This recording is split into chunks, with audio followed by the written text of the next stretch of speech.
off. I never seen him in a lightweight fight. Straight left. Oh, there's a... That sparring with me and him, it was like good sparring. Body. A straight left down. And it's like, and another thing, they tired of his ass. You can see Frank Martin was more so an amateur. Like the experience he got is not on the level of like. Yeah, for sure. What do you think? Want a rehydration clause though. That's weak to me because at the end of the day, you signed that. That's what you wanted. So That left hook. Show me something that he did. Show me something that he did outrageous. Show me.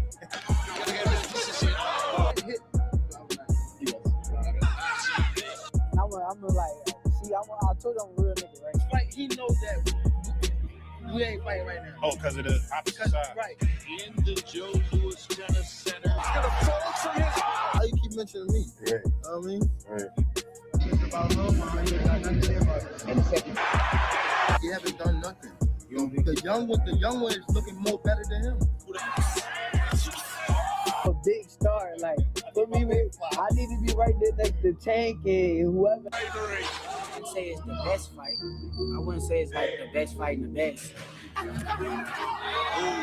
Some more of these guys, they looking regular, bro. I ain't never even seen him fight in lightweight. I know he can fight his ass off. I never seen him in a lightweight fight. Straight left. Oh, there's a... That sparring with me and him, it was like good sparring. Body. A straight left down. And it's like, and another thing, they tired of his ass.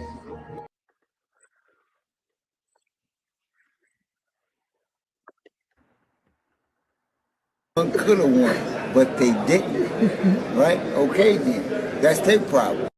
A whole bunch of mothers would have won, should have won, could have won, but they didn't. Right? Shit about boxing.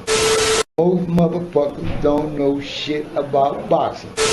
Most motherfuckers don't know shit about boxing.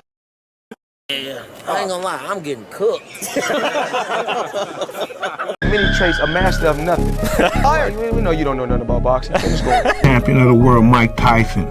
Then I'll illustrate my reign with bloodshed and pain. Then everybody will fear me. That tremble in the bone. He talks too much, he's ugly, he's pretending I'm the true champion, and they make me the underdog. I'm gonna show them all they're wrong, because I'm the champion. I'm the real champion. There'll never be one like me. They don't want no confrontation. I don't know. Don't be a fighter. You don't want no confrontation. Nope.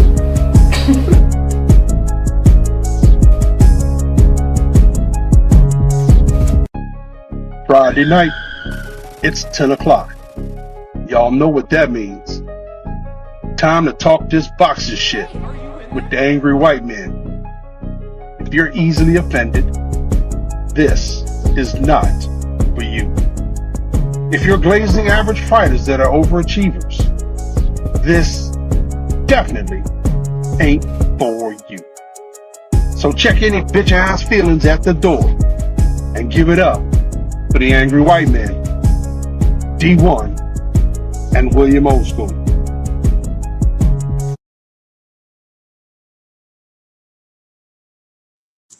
What up? What up? What up, people? We came to do this last quick little show before the New Year's out. Wish everybody a Merry Christmas.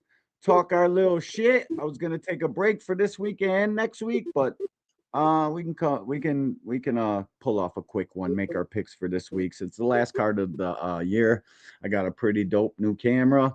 I got a new studio. It's almost ready. So by the time we change out of this one, we're gonna stream from a different platform because StreamYard sucks, and I'm done paying $80-something for this punk ass app that fucks people, shows up all the time. Terrible fucking, just the whole nine. Fuck a StreamYard. And I don't know why we're in this view like this for some reason. I don't understand. What the fuck happened there? What is going on? That's what I'm saying about StreamYard. Let's say what's up to the people. How are you doing, OG? How you been, man? Merry Christmas. Merry Christmas, bro. Tired. Tired? Yeah. It's been a long couple days, but I feel great, man. I'm ready to get this new year started off. And this year we did pretty fucking well. This year we got about 8,500 subscribers. Felt I had a goal of 10,000. Actually, I think the first goal was 5,000, and this year came through so fast that I didn't set a new goal after the 5,000. So we're just going to say we were short by 1,500. We got 8,500 subscribers in 1 year. Next year, by the end of next year, I'm trying to have 18,500. We'll get there, especially with people like this in the chat. Shout out to my dog, All Things 913. I never noticed the 913 in your name till just right now, bro. That's crazy. Either that or I didn't notice that I noticed it, and I just think I'm noticing it. Shout out to my dog, All Things, with the super chat too. Hit the $5. I fucking appreciate you, All Thing. We got a goal. We're not asking for much. We're just asking for a little bit of support. This shit costs money. Everything we do up here, this app, giving you our opinion, all this shit costs money. So shout out to All Things with the $5 in the super chat. And if you guys feel propelled, help us out, man. Help us get to our goals. We got some new super chat jingles too. So shout out to All Things. Oh shit. We got another loyal subscriber ready to spend his or her ducats here on the Angry White Man. You're a real one and we fucking appreciate you. Unlike these goofies that come in here running off at the thumbs, this is the exact punch we want to hit them with when they start typing that fuck shit. Shout out to you in the super chat. Shout out to my dog, All Things, man. Appreciate you, dog. Ricardo Lopez, whatever the fuck that says. Greetings from Chicago, bro. And I put my like already. I appreciate you, man. We'll get you a wrench here. You add to the conversation. Don't be a fucking crash out. Appreciate you. Welcome to the Angry White Man, Ricardo. Appreciate you. My dog, Tim Layton. Salute and Merry Christmas. And all things, Merry Christmas to you too, man. Appreciate y'all. Million Films, Cam J, what's up with you, champ? Shout out to my dog, Cam J. If you're not subscribed to Cam J and you don't know who this is, shame on you. You should be over there subscribed, talking shit. He goes live, got great content. That's my dog in real life. Salute to Cam. Million Films, what's up with you, bro? Salute. Merry Christmas, man. Thanks for stopping through. Appreciate you.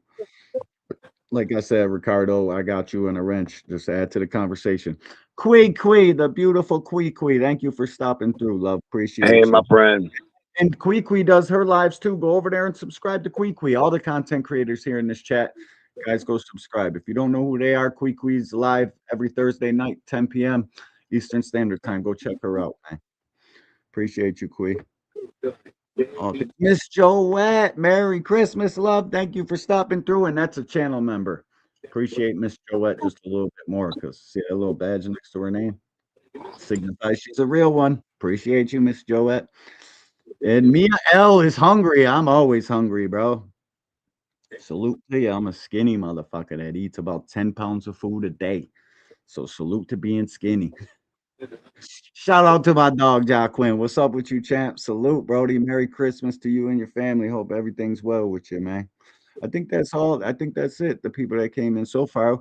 We got a couple people in here. I don't know what the fuck's up with Twitter. They won't let me stream to Twitter. I think it's because I got the wet from my old Twitter page. It's like StreamYard won't let me type in a new Twitter page to stream to. I don't know why. But you goofies on X, you're all losing your fucking mind over a tweet I had about Shakur Stevenson. I'm gonna pull it up right now. Matter of fact, I'm gonna put you on blast street. I'm gonna put you right in the blast, motherfuckers. Here we go. Listen, bro, I don't know what's the deal with you guys. Like, real talk, man. I asked you, what's the energy he's showing in this video? That's it. I told you to tell me what kind of energy this is. And you guys just started jumping out the fucking window. Like the building was on fire or something. It's like, it's crazy, bro. Why are you guys so much in your feelings? Why are you guys getting your feels so much? Continue as white boy. No, fuck out of here. Guys, like if I pull up the comments in here, it's crazy work. Oh, log in. See, it won't let me, bro. Reply. All right, how do I log in, bro? No, I ain't logging in. You motherfuckers are lucky because I don't know how to log in here. But boy, they were losing their minds over this one, OG. All I said is you tell me what kind of energy this is. What are you implying? Shakur Stevenson never gets hit in fights. He never, ever gets hit. Like, what the fuck? How did we get to there from this? Let's hear what he's got to say. No, I'm saying something and that's facts, bro. This is not my weight class. I'm not moving up to 47. Y'all keep asking and begging for me to move up to 47. I told y'all I'll go there for Conor Ben, bro. That's what I told y'all. Other than that, why y'all just on my dick. Chat. I'm gonna play this again. I need everybody to tell me what kind of energy this is in the chat. And where did I say anything about or to this man about anything? Tell me what kind of energy. We'll play it one more time. Ordinary, but no, I'm saying something and that's facts, bro. This is not my weight class. I'm not moving up to 47. Y'all keep asking and begging for me to move up to 47. I told y'all I'll go there for Conor Ben, bro. That's what I told y'all. Other than that, why y'all just on my dick. Ordinary, but no, I'm saying something and that's facts, bro. This is not my weight class. I'm not moving up to 47. Y'all keep asking and begging for me to move up to 47. I told y'all I'll go there for Conor Ben, bro. That's what I told y'all. Other than that, why y'all just on my dick. Ordinary, but no, I'm saying something and that's facts, bro. This is not my weight class. I'm not moving. Okay. Number one, have you ever asked Shakur Stevenson to go anywhere, OG? Did Nope. you ever ask him to go to 47? But I do get what he's saying because I am hearing a lot of people wanting him to go up to 47. But I don't think he's big enough for 47. What kind of energy is that? That to me, that's scary energy, bro. You can't say you'll go up to there to cherry pick Conor Ben and not fight Devin Haney. He knew exactly what kind of reaction this was going to get. And shout out to Tim Layton. He's telling you exactly what to do in the chat. Salute, Tim. Appreciate you. Crying all the time, Jacqueline says, bro. And that's what it is, bro. It's like nobody.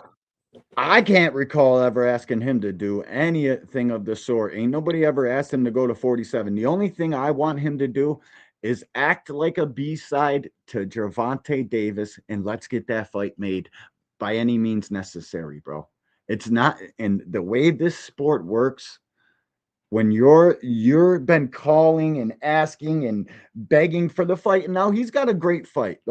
I don't want people to misconstrue this. I love the fight with him and Teal, but if he somehow gets past Teal, which I got my reservations on that, and we'll save that for another show when we start breaking that fight down. It's a great fight, great card, all that shit. Shout out to Shakur and Teal for making it. But if he can get through that fight, bro, I need him to act like a B-side and do what the others do to get a fucking A-side such as Gervonta Davis in the ring. But see, the whole fucking time, what this has been is Shakur clout chasing Tank, screaming his name, fucking Tank, like the fucking Haneys do, always talking about Tank, not willing to do anything that needs to be done in order to get this fucking fight like a normal B-side would. All he's doing is saying his name, and then they call and reach out to make a fight with this kid. All of a sudden, he's the man too. He needs 40%. Like, what the fuck, bro? If you really wanted to be that great and you really wanted to fight Tank, you got to do what B-sides have done in the past. But see, him saying this kind of shit, I hope it says it as loud as it has to everybody it has to say it to. This kid ain't been doing nothing but talking in the media.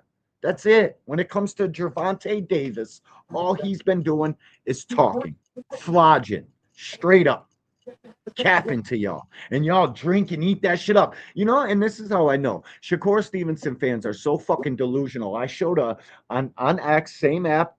I could pull the tweet up. I show a fucking highlight of Zepeda hitting Shakur, got his jab through the guard, hit him again with a hook around the guard, and then hit him with a straight right. All three punches connect. People are in the fucking tweet, and I don't know what it is. Maybe people really like Shakur, really want to see him lose or something. But all three tweets I had yesterday of Shakur Stevenson and the day before, they've all got over 20,000 views, and people just fucking losing their mind, telling me he ain't get hit not once in that. Oh, well, maybe the last right hit him a little bit. Like, what? That shit plugged him dead on. It was a solid strike. How the fuck you gonna tell me he ain't get hit not one time in that fucking video? Shit's bizarre, bro. You dudes on these fucking YouTube and Twitter streets, I don't know what it is about this kid that makes them like that. Like they think he's Floyd Mayweather or they want him to be Floyd Mayweather. I don't know what the fuck it is, bro. It's crazy. Facts, all thing. Hype the video when you can. My dog Alan Sostain. Merry Christmas to you and your family, bro. Appreciate you stopping through. Shakur's fan base makes all this shit up for reaction, just for them to justify it, and that's a fucking fact. And shout out to my dog A Sostain in the motherfucking Cash App, doing what he always does. Supports, man. Appreciate you. The same way David Benavidez is calling for Anthony Yarde to fight, that's how I be calling y'all to start super chatting. So shout out to the one that seen the call. And shout out to the fucking Mexican monster. And the chat master who dropped that fucking super chat. Thank you so much. We really appreciate you. Damn, Anthony Yarde got fucked up in that fight. Shout out to Alan Sostain and the motherfucking Cash App. Appreciate you, dog. Dude, they do. It's like they like fucking, they do what Shakur does. He'll give you some shit, tell you some shit, just to get the social media reactions to make his profile go up. This shit is, they know exactly what they're doing at this point, and especially Shakur. He's told us in the interview with Steven Espinoza, he's told us many fucking times, wait, hold up, they're watching. Hold on. You got to say it like this, or you got to do it like this. It's fucking crazy, bro. It's absolutely crazy. So I just, I wanted to start today's show with that. I just don't, what the fuck am I doing? If you go on Twitter, anybody in the chat, half you guys already follow me on Twitter. If you guys go on Twitter, go look at this fucking tweet and go look at what the people are saying underneath it. They're like attacking me. Like I said, like I'm saying, I ain't do anything, bro. I asked you a question. That's it. And speaking of Shakur and his homeboys news, Keyshawn Davis says he's back and ready to fucking go. Well, we all seen Keyshawn Davis on Keyshawn and Richardson Hitchens. You remember the back and forth, right? Yeah. Gee, they just had. Well, there's a lot of truth to like Keyshawn or Richardson Hitchens, bro. This fucking dude thinks he's this guy. What? I'll play it.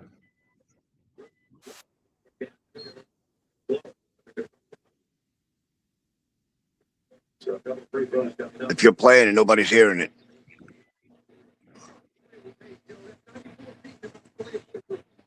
How the fuck is it not playing? I just shared the screen twice. This is what I'm saying about this fucking. It's not coming up either. I see me and you on the screen. I know. I'm getting it. This is what I mean about this bum ass fucking website. It's not up there yet. No. This bum ass website, StreamYard, bro. I got the ultimate plan, whatever the fuck it is, their most expensive StreamYard plan. It's $88 a fucking month. I just had to pay it 2 days ago. I didn't get paid from YouTube last fucking month because they just do whatever the fuck they want to do. This shit's getting out of hand, bro. It's costing too much money to fucking be a streamer to come talk boxing. Like, what the fuck? But I got a whole new way. We're going to kick this shit off in 2 weeks. It's about to go way up over here. So we can scrape by and scrounge with your bum ass fucking website, StreamYard. Fuck ya. Get your shit together, and I wouldn't be going over to Restream or one of these other fucking platforms. Get your shit together. You're losing an $88 a month customer right now. So get your shit together. You can see this, right? Yeah, you can see it. You can see it. All right, bet. All right, man. This is Keyshawn Davis. He's saying that he's coming back to boxing. And listen, man, don't think because of the way I just talked about Shakur that I got the same vim and vigor for Keyshawn. I like Keyshawn. I think Keyshawn's got some potential. But now that I hear Richardson Hitchens tell me he's chinny, I pumped my brakes on Key. And I said, what? Richardson Hitchens can't punch his way out of a fucking wet paper bag. What the fuck is he talking about? Keyshawn is chinny. Like, what the fuck does that mean? But then when they go to make this fucking fight, Richardson Hitchens wants 2.5 million. Keyshawn only wanted 2, and Keyshawn's the ticket seller. Wow, this shit is crazy, dog. Blue, what's up with you, Brody? I ain't see you come up in here. What up with you, Blue Hustle, man? That's my dog. I got to get my dog a wrench in a second. I'm gonna let this play. We're gonna let Keyshawn fire off at the fucking mouth about what he's talking about. Let's see. Told Got you. some feedback, OG. We're like, we need some lights in here. I think you got The some feedback. businessman is back in action. The businessman is back in action. They just released the news. Wonderful news. Groundbreaking news. Christmas Day news. They just released the news. Oh my God. I told y'all I was gonna be back and better, right? Nick. I told y'all that, right? I told y'all that, right? Didn't I tell y'all that? Like a motherfucking diesel Oopa Loopa. Like a motherfucking diesel. Even though Blue's a Shakur Stevenson fan and he came in here knowing damn well I was probably popping off at the fucking mouth, he still came in here to talk his shit. Salute to you, Blue. Appreciate you, man. Gave you a wrench, gang. Salute. Don't Oopa Loopa. Don't fuck with him. Oompa Loompa? Keyshawn just called himself an Oompa Loompa? No, he's amped up. Who's he yelling at? His kid or his baby mom in the kitchen? He keeps turning around to yell at her. He's back. He's back. He's Look back. like he just left a P. Diddy party with all that fucking baby oil on his ass. On the turkey What the fuck card. are you doing, Hello. bro? We went from ESPN to Turkey. We went from ESPN to Turkey. Hello. Back in better. Back in motherfucking better. Jermaine Ortiz. Now look. I see all that. OG, that's who he's fighting. Jermaine Ortiz. Yeah, I heard. You like that fight? I wanted to fight Del Santos. Yeah, me too, man. I don't know why the fuck it and that's what tells you like what these guys do, and they think time heals all. Like they think they could just go away for a couple months and then dumbass boxing fans, the sheep, we tell them to look that way, they look that way. We're doing it all over here. Fucking we'll do what we want. They won't catch on to this shit. If forget about the fact that we missed weight for Dos Santos. Forget That's what about I'm the saying. fact that you should have been fighting Dos Santos when you came back. That's what I'm saying, bro. Like they're trying to pull the bait and switch. The reason he kept that weight on is so he didn't get knocked the fuck out by De Los Santos. And if he really wanted that De Los Santos smoke, why the fuck is he fighting Buddy on this card? Don't listen, bro. I think Ortiz is a better fight, like stylistically. He's fought more people than De Los Santos, so it's a better career move. But we just watched De Los Santos on that fucking backyard card. He knocked dude out one shot. That shit tells me everything. We see De Los Santos knock dude out. Now Keyshawn got a different fight, and no De Los Santos to speak of out of his mouth. Nobody on his team, nowhere. So we know for a fact now he blew weight. He didn't try to make weight. Fucking didn't want to get knocked the fuck out by Edwin. Takes a quick pivot to Richardson Hitchens and then pivots to fucking Hitchenson's next fight. Boxing's a dirty ass game, bro. These dudes are out here fucking doing whatever the fuck they want, especially Keyshawn. He just got the juice. He ain't know what to do with it. He spilled it all over his shirt. He got the juice. It's fucking just going. Drink that motherfucking juice and go to the next level, kid. I don't know if he's fucking built for this shit like that, bro. I don't, bro. You get a chance to become the man and you fucking spill the juice all over the place, crash the fuck out. Now we're here. Could have been so much different for Kiki. Could have been so much different. Shout out to Marcos Villegas too. My bad. I'm over here forgetting and had such a long week. I don't know what the fuck I got going on.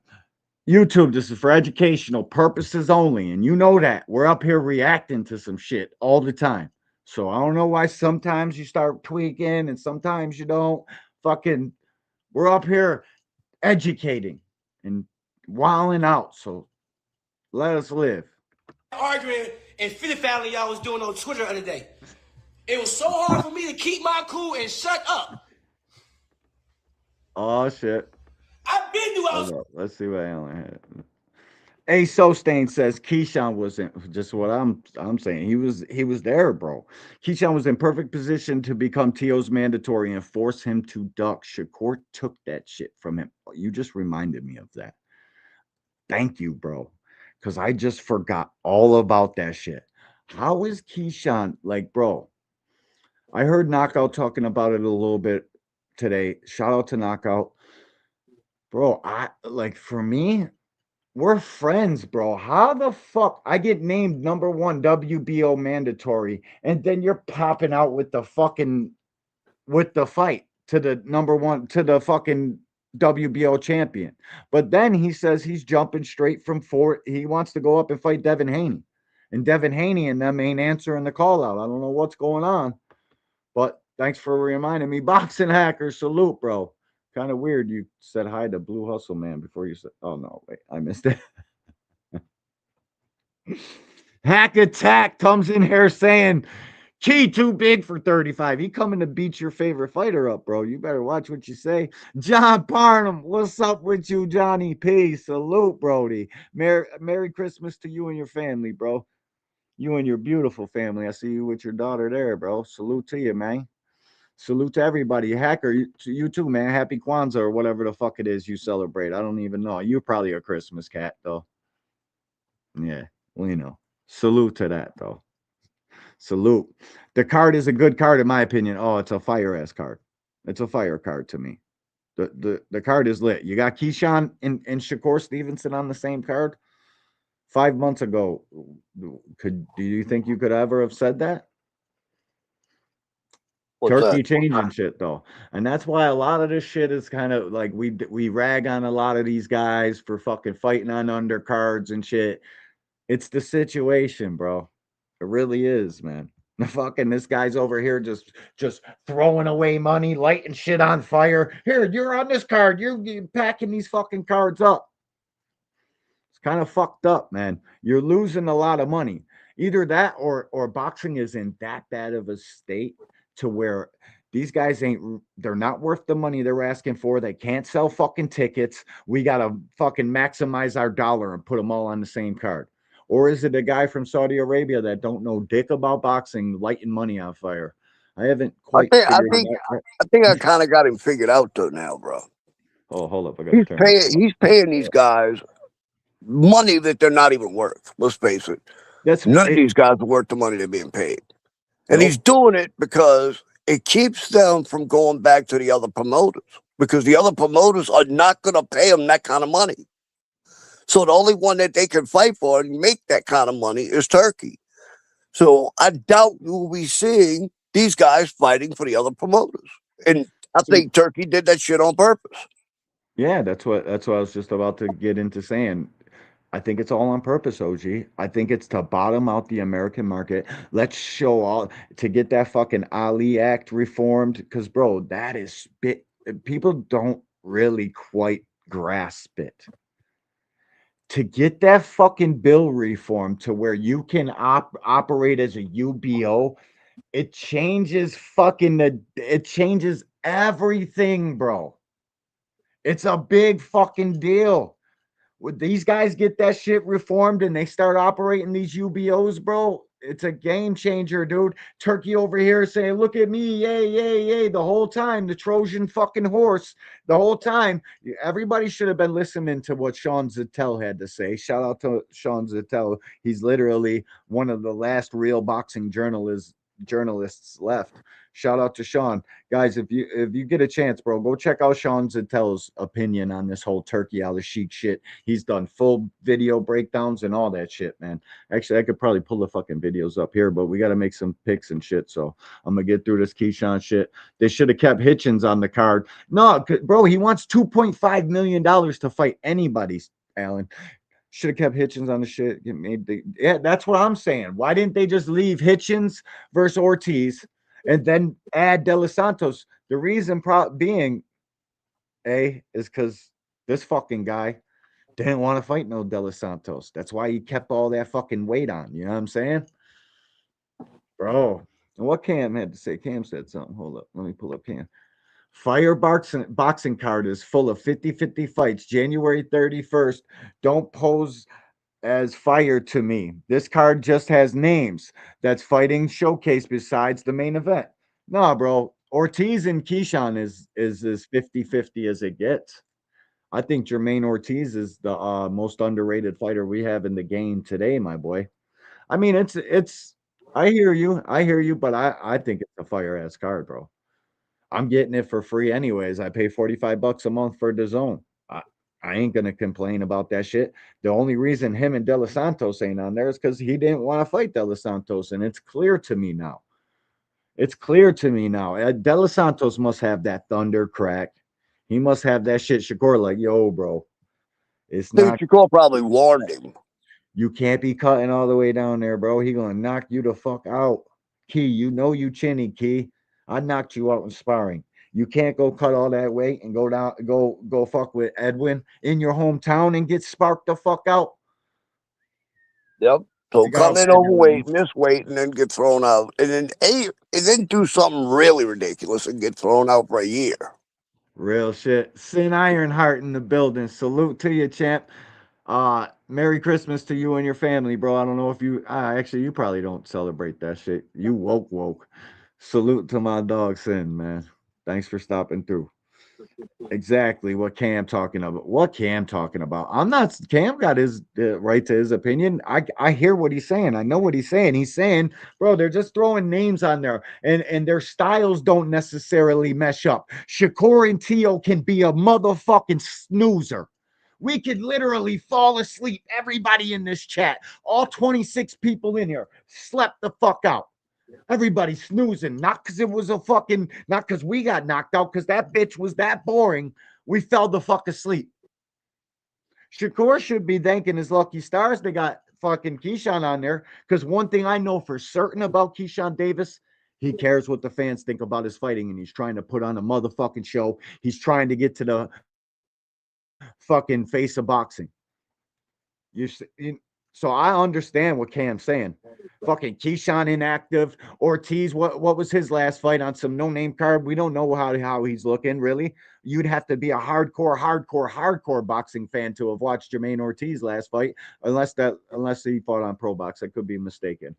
But I know exactly what Cam's saying, bro. The matchups, the way the fucking styles clash. I know what Cam's saying. What? Salute to Israel. Israel. I don't know why I struggle with that name. I'll call it something different 10 different times. Israel in the building. Salute to you. Merry Christmas to you and your family, man. Thank you for stopping through. Appreciate you, dog. Appreciate you. All right, let's keep listening to Keyshawn here, because I didn't even watch this all. I heard some shit about he's trying to fight like old buddy fucking with the beard and dye beard and shit. He's mad at Keyshawn. All the Devin Haney fans are mad at Keyshawn. I wonder why. I haven't seen it yet, so let's watch. They're pissed though. Fighting you, but I just had to shut up. I could not say nothing because I ain't want nobody fucking this moment up right here for me. Wait a minute. He already. Who's his trainer, bro? He fired Bomac. That's what I mean. Who the hell is training him now? I know. I think it might be Buddy. I'm not sure, bro. I'm not sure, but Keyshawn Davis is too talented. He's probably got a really good trainer too. But Bomac is Bomac. What the fuck did Bomac do? Your brother got his bitch ass whipped, and now Bomac's fired. You couldn't make weight. Bomac went up there and took fucking 5 bullets. I bet any money he fired Bomac because Bomac jumped his ass about going in the fucking locker room. Yeah, because Bomac probably was a fucking real OG and told him what the fuck time it is, bro. What the fuck you doing back in that locker room? Something happened. Something happened to where he fired him. I thought Keyshawn looked fantastic in the Baranchek fight, because Baranchek's an awkward fighter. I know everybody got their own opinion, bro. I'm talking about real deal boxing. Whether I like a guy or not, I'm gonna tell it what it is with the fighter, bro. Keyshawn can fight, bro. I like Keyshawn a little bit. Shakur Stevenson can box, bro. But this guy, he shouldn't have fired no fucking Bomac, bro. At all. That was a mistake. That. Chat, do y'all know why they're mad at Keyshawn? Let's continue watching. Official. They dropped. They released it. They can't fuck it up. It's official. It's official. I am back. That's a fact, eh? He said too much Kool-Aid. January 31st. January 31st. The big man's back. All right, hold up. I gotta read my dog Cam's chat and I'm gonna drop the link today, guys. Hold up. Let me read Cam. Cam says the reason why that fucking card isn't what it's all cracked up to be, Carlos Adames versus Ammo Williams showcase fight. I see. This is why me and you got a different opinion on this. I think that's a good fight, but Ammo is kind. Actually, I probably agree with Cam. It's Carlos Adames should fucking is a way higher class, higher level fighter than fucking Ammo Williams. So it should be showcase for him. Shushu versus Carlos Castro showcase. It's a good fight though. I don't. Castro looked good against Cool Boy, but now we just seen Cool Boy get beat the fuck up by Shock Foster. So Shushu should look like a fucking it should look like he's in a showcase fight. He says Key versus Jermaine 55-45. Showcase for Key. Only 50-50 fight we have is T.O. versus Shabrito, which may be a pillow fight. Shit, it may be a boring pillow fight too. Could be a boring ass pillow fight. Like one guy swings the pillow, 45 minutes later, another guy swings the pillow. Fucking, we're just sitting here. I dare you to swing that. You bet. What you gonna do? What? We could be here fainting and catching punches that ain't coming and shit. Shit can get real boring. So I get what Cam's saying, but on the other hand, Cam, just to Keyshawn coming in rusty. Ortiz has had action as of late. I don't know how well Keyshawn is with a style as Ortiz. Ortiz can change it up on you though. He can fight all southpaw and pressure your ass out. He can switch off fight and just box with you.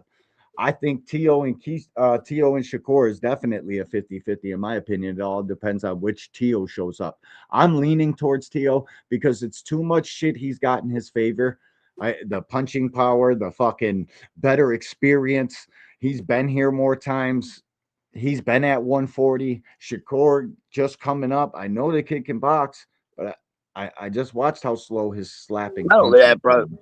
Tio's got a game plan going into this, from what I'm hearing. He's planning on coming forward. So evidently, he saw something in the Zepeda fight that he could take advantage of, and that's why he's taking the Shakur fight. If he comes forward, he's got to throw more punches. He can't just come forward like he did like trying to go get Ortiz. He looked like he had two left feet. But a lot of that shit is just on the night, bro. People don't understand. These fighters ain't going to have their best shit night in and night out. Fucking, it's fighting. You guys ever play football or a game of basketball? You always can't shoot the same. It's the same thing with punches. It's the same shit. A quarterback goes out and throws 4 picks one game. It's fucking, that's the same as Shakur getting punched on by Zepeda. He threw 4 picks that game. We still got the dub. Same shit, bro. Fighters need a lot to go right for it to become fucking a masterpiece, bro. We don't know, bro. Shakur could be at his worst Shakur and T.O. be his best T.O. You just don't know. But the reason I'm leaning towards T.O. and shit is because the experience, the punching power, fucking, I lean T.O., man.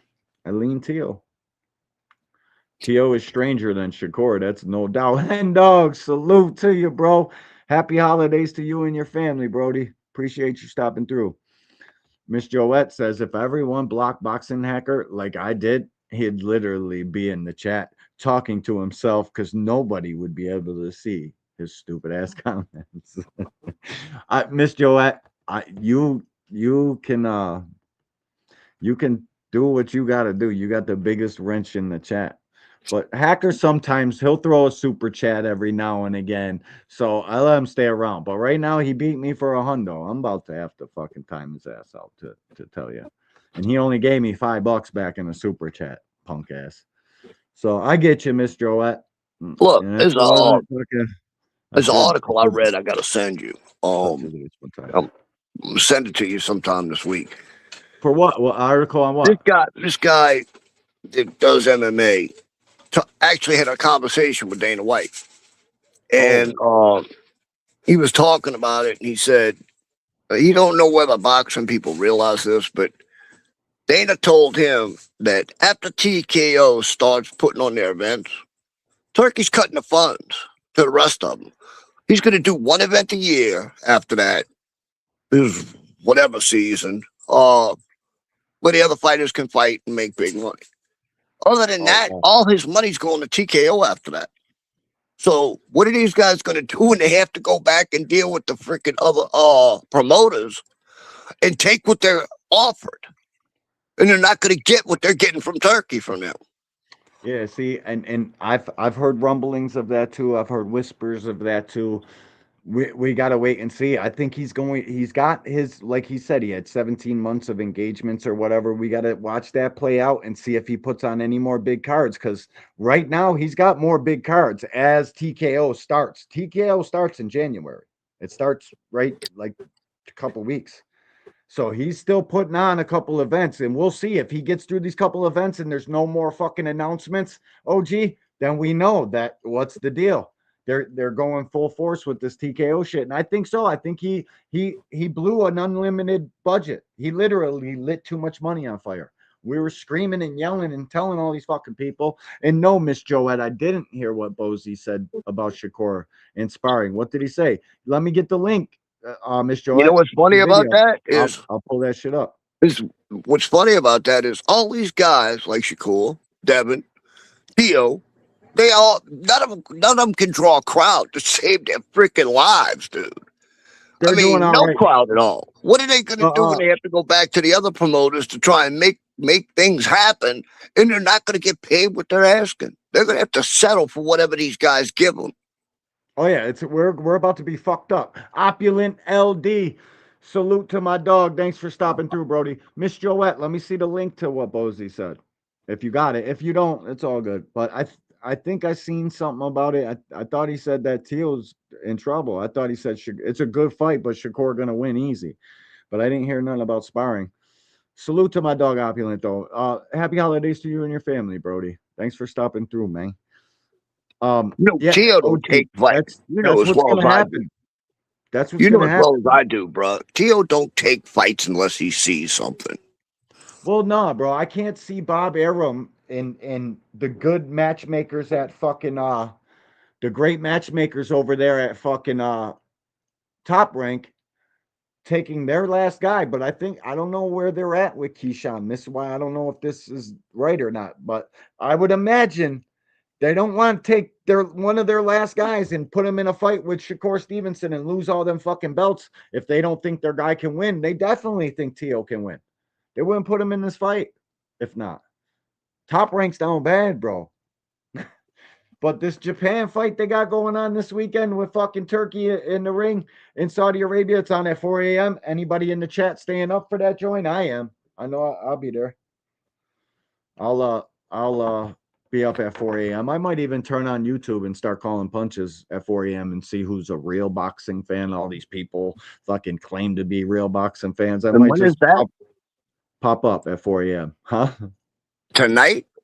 Yeah, it's at 4 a.m. tonight. Oh my God. 4 a.m. tonight, bro.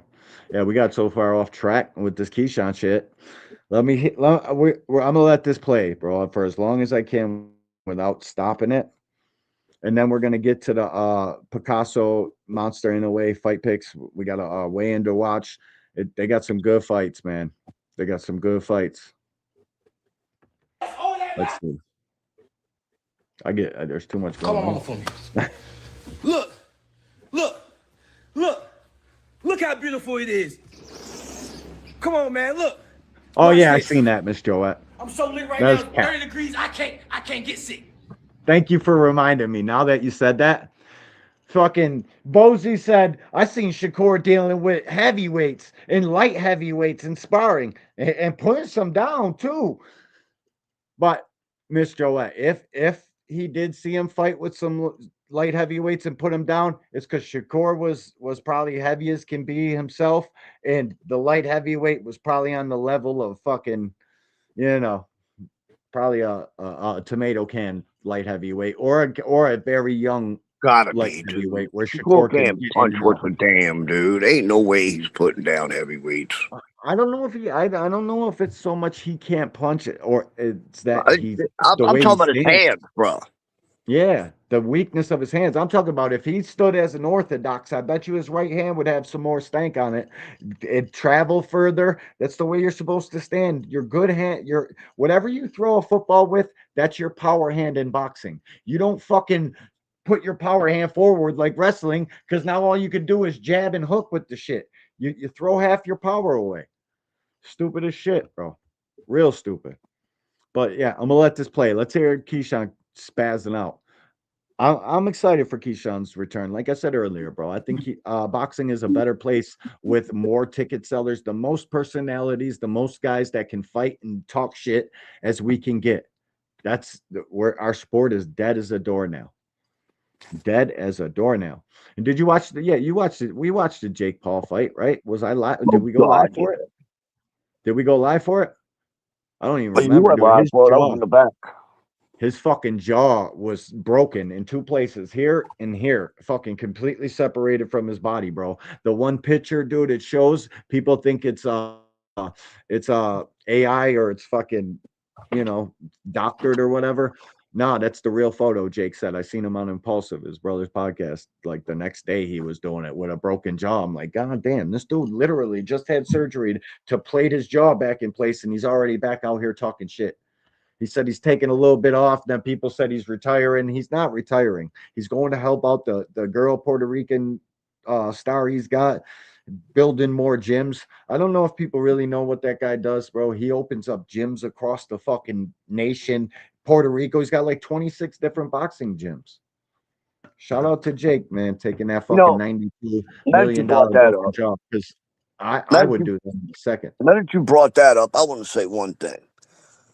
Nobody. I haven't found one freaking person that wants to watch Clarissa Shields versus Franchon Cruz again.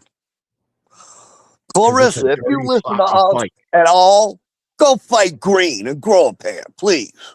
What the fuck is Clarissa Shields fighting fucking Franchon Cruz for? Dude, that's the most freaking reason, underwhelming. dude. It's the most if they thinking that's underwhelming. going to sell, they're out of their damn mind. Nobody wants to see it. Nobody, bro. Nobody. And there's a couple of Clarissa Shields super fans and shit that will see it, that will go watch it no matter what. And to be honest, I'll tune in just because I'm a junkie for boxing and I'm gonna watch every fight, but nobody is going to go out of their way to buy tickets. None of that shit. Nope. I don't Nope. She's fought Nobody that girl wants like to watch that 13 times. again. No, she's fought her a lot, bro. A real lot. Crazy, crazy, crazy, man. I need Tank to make an announcement. Tank's got Gary Russell. Everybody said he wanted to fight Shock Foster, Pitbull, and Lamont Roach. It's not Shock, in which I'm disappointed. I would love Tank to fight Shock, but I think he's going up to 140, and he wants to get Gary Antoine Russell, Lamont, and Pitbull. And I would rather him not fight Pitbull. Like, yeah. I get it. He I beat understand Pitbull it. with one hand, dude. I really don't need to see that fight. Yeah, I know, but it's not even so much why that would be the reason. I think he's fighting him because everybody that knows what they're looking at watched Pitbull fucking outclass Lamont Roach and serve him some. And that's why Tank, all right, we had a close fight. Fucking, you just whipped my lick back. So now I'm going to whip your ass while his bitch ass hand is healing. Because if Tank makes him fight off of a broken hand, you know what people like Boxing Hacker will say about that shit. You know what the fucking haters will say if Tank takes Lamont off his fucking supposed broken hand, which I don't buy. It's broken. I think it just was small, sprained. Move the knuckle around. I've fucked my hands up so many times in life. Guarantee it should not broken. Show me the fucking X-rays then. Show me. And you know these guys will talk shit if Tank makes him fight. Now, if I'm Tank, that's what I do. I don't give a fuck what you got going on, bitch. You shouldn't have took that fight. You know our shit got fucked up because of my personal shit and then the Jake fight. You want to be out here on the fucking internet talking crazy? Fuck all that. It's time to fight. get your bitch ass broken paw and whatever the fuck else you got going on. It's time to fight, bitch boy. That's what I would do. Y'all would hate me if I was the face of boxing. I don't give a fuck. It's time for people to start treating that dude like the face of boxing. He's literally he's Canelo. He's modern day American Canelo. And people try to tell him, oh, you're going to go up to 47 and fight Devin Haney or do this or do that. What? What? I've never seen the face of boxing rules and the rules change for somebody that's actually the fucking man so much in my life, bro. Think about it. Who the hell gives Canelo rules? Who can tell Canelo what to do? Don't nobody tell nobody Canelo shit about nothing. Nobody can tell that guy from Baltimore, Tank Davis, not a fucking thing. Just y'all on the internet fucking hate him so hard. It makes our life fucking hell arguing boxing with these fucking retards. It's crazy, bro. It's crazy. I'm gonna let this play, man, before I get a little too mad. Thank Father, what's up with you, bro? Elope, what's up with you, bro? 3112, elope. Salute, thank. Merry Christmas to you and your family, bro. Happy holidays. If you celebrate Christmas, you strike me as somebody that celebrates Christmas. Jake Paul was LOL. Round one, what's up? Round one in here? Oh, shit, round one. Damn, why did that not come up? What's up with you, round one? Frontline's in here, too. Who? Frontline. Oh, Frontline, what's up with you, bro? Happy holidays, guys. Round one, Frontline to you and your families, man. Appreciate y'all stopping through. We're listening to what the fuck Keyshawn Davis, if I can let this play for more than a half a fucking second. We're going to give this another whirl. He's in shape, bro. Man. He's in shape. Watch this. I got something to tell y'all. Watch. The day we had that big... Hold on. How you do this? I got something to do. Hold on. Oh, this is how you do it. Yeah. This is how you do it. Oh. Hello, the ticket prices for the Shakur fight. I was going to go. I was kind of shocked, bro. But I got vacation 2 weeks later, so I'm not going to be able to make it. But I was shocked how much a floor seat was, a ringside seat. Like, who the fuck do these dudes think they are? Tank Davis or something? But a lot of them tickets are selling, but the way they're selling, it just seems it seems faked. It seems crazy, bro. Seems like who the fuck's going to buy all these sections of tickets? It just... That's usually when a promoter buys them and then resells them. Eddie Hearn special. Yep. Yeah, the Eddie Hearn special. Then he's giving them bitches away at the supermarkets and shit. Hey, he did it with Joshua for years, dude. Bought Joshua's tickets out and then resold them. You buy a 50-cent soup can, Eddie Hearn himself gives you the fucking ticket. Hey, chap, get on out to the boxing match. Fucking. Oh. Shit, we got a $5 super chat. Nobody even told me that shit. Hack Attack said, shut your bitch ass up. I got you with a super chat. Shields fighting Franchon is the same as Tank rematching Pitbull, but rematches make no sense. Both Lamont and Tank are injured. They should fight next. Tank ain't injured. You guys read into that as soon as my knee gets better shit? Tank ain't injured. The fuck? And hey, Hack, I'm pretty sure Tank and Cruz fought one time. Yeah. No, Clarissa fought Franchon multiple times. I think this is the 13th time she fought her. But Tank and Cruz fought one time. Cruz only had fucking 4 weeks to get ready or something like that. It was a late replacement. And the Mexicans think he did good. We all think Tank fucking outboxed Pitbull 8-4, 9-3. 8-4 was crazy. 8-4 was crazy, people. People were actually saying Pitbull won that fight. I could never. What 7 rounds you giving to Pitbull? Where could you possibly get 7 rounds for Pitbull? Shout out to Boxing Hacker with the $5 in the super chat, though, bro. Appreciate you. Every dog has its day. Mine was when you came in here super chatting. This was Devin's. Oh shit, we got a super chat. Shout out to the real one spending some of his or her ducats here on the Angry White Man. We fucking appreciate you.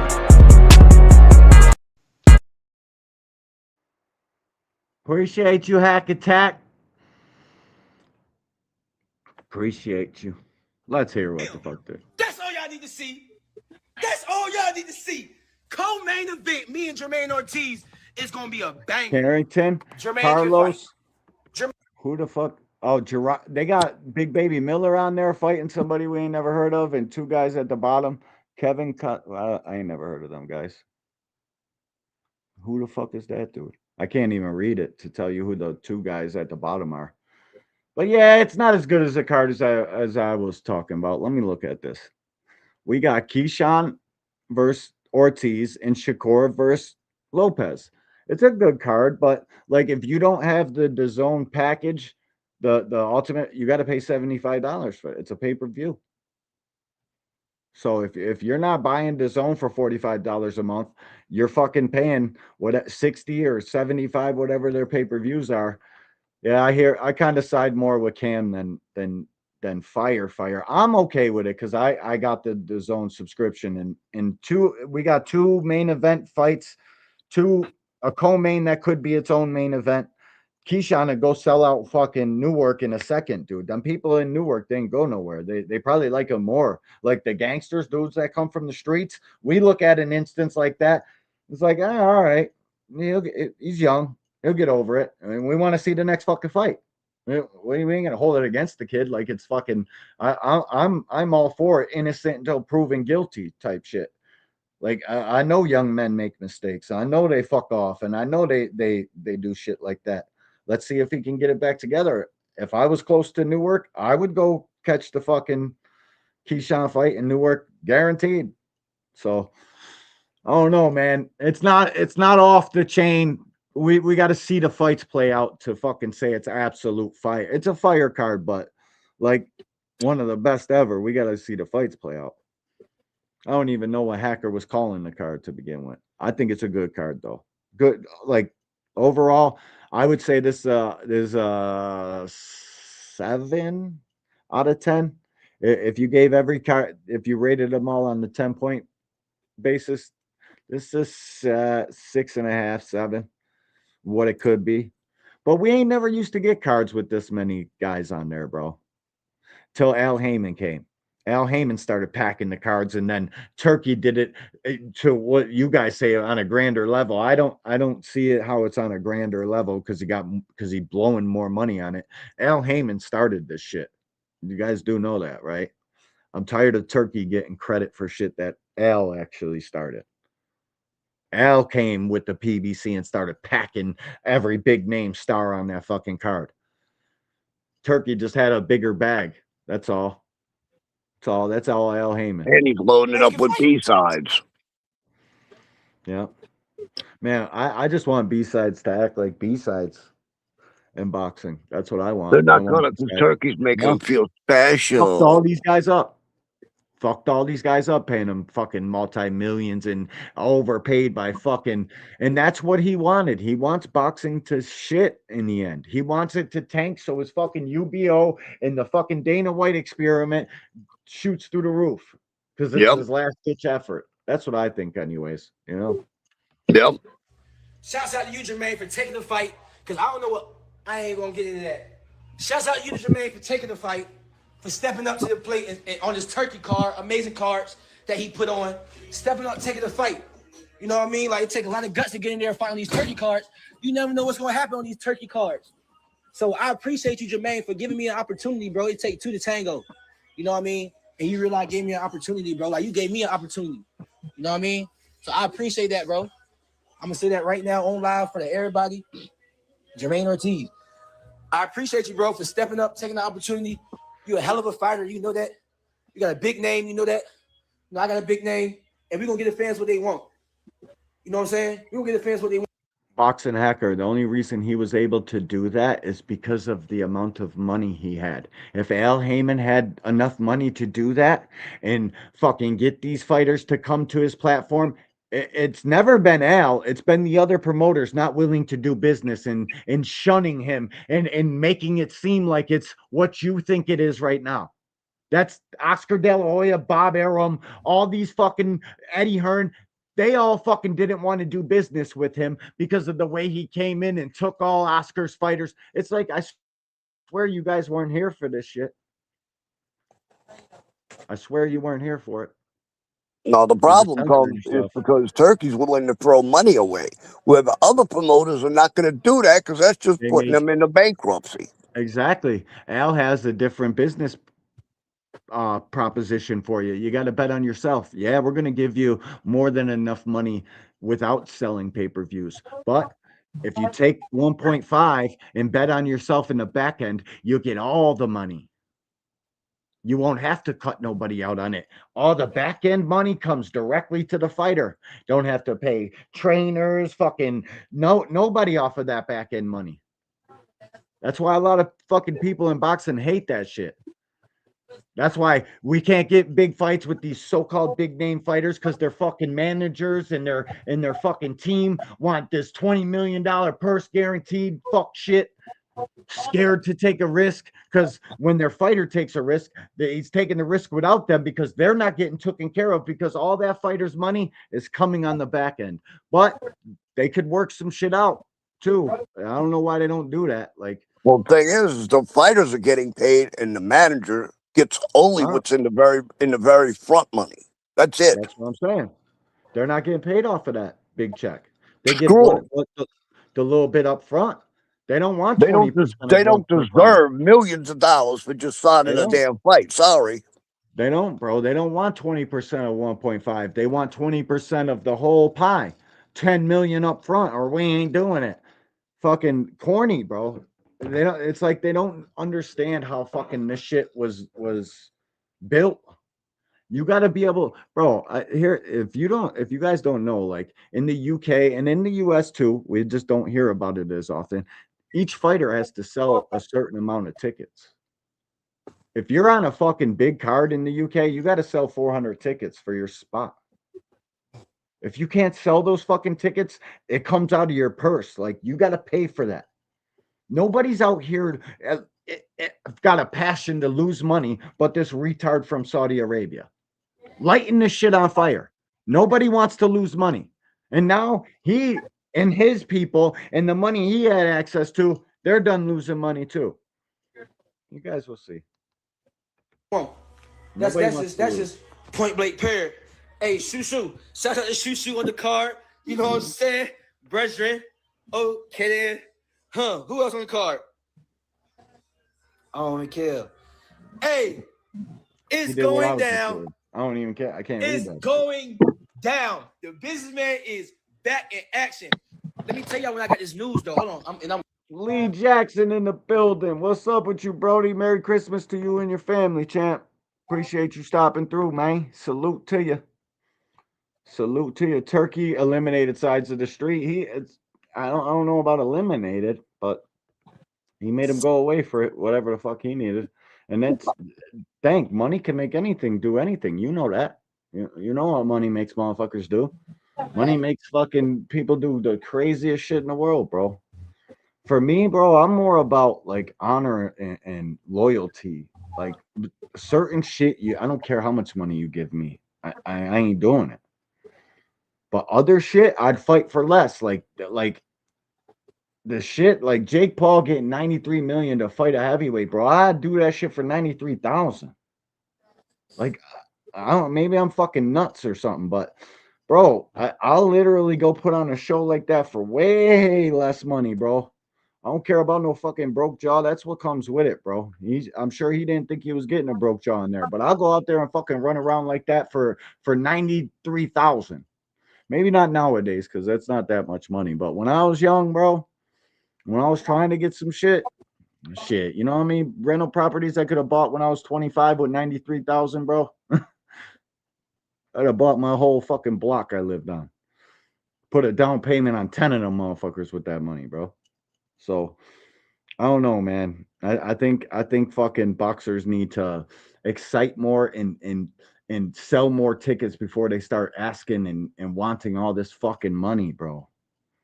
It's crazy. And I'm gone. And I ain't getting back on live probably till after the fight on game. But look, let me tell you how this shit came. He's in shape, bro. He in this shape. Shit came about. Look, I had a big community event, right? Let me show y'all. I had a real big community event, right? Y'all see that? I had a big community event, right? For Kyrie, you know, for Kyrie. Everybody came out. It's deep, right? Look at that. So why right after this event right here, I get a phone call like, yo, this was December 22nd. This shit just went down. I get a phone call like, yo, Key. Word? Bet.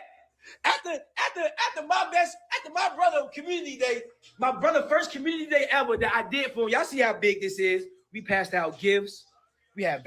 Did you see any social media pictures and shit of this? Because I didn't.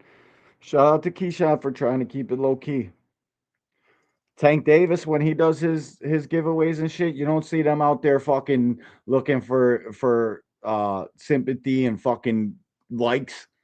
A lot of people do that shit for the wrong reasons. They turn on them cameras, bro, and give out food to like 3 people and do it for the fucking gram and shit. And it's corny. Houses in there.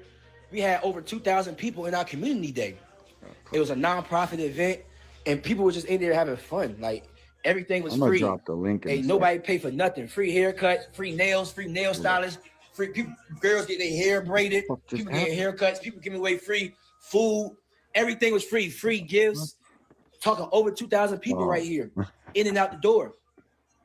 Right after this non-profit event that God gave the idea to me, right after this event, he blessed me with a phone call. Yo, Key, you own the card.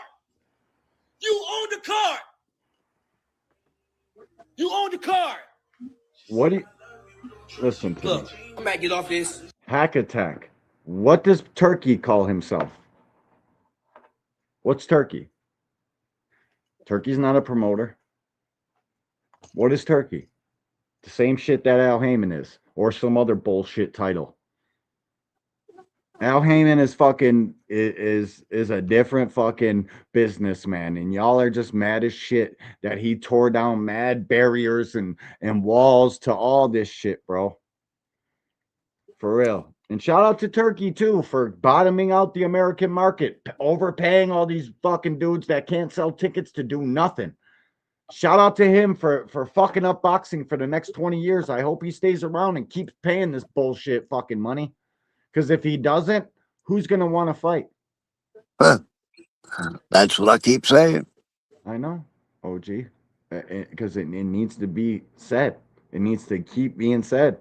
Like I said, if what I heard's right and he cuts them all, and it's only once a year, that means only certain people are going to be on that card once a year. And a lot of these dudes that are B-sides ain't going to be on them cards.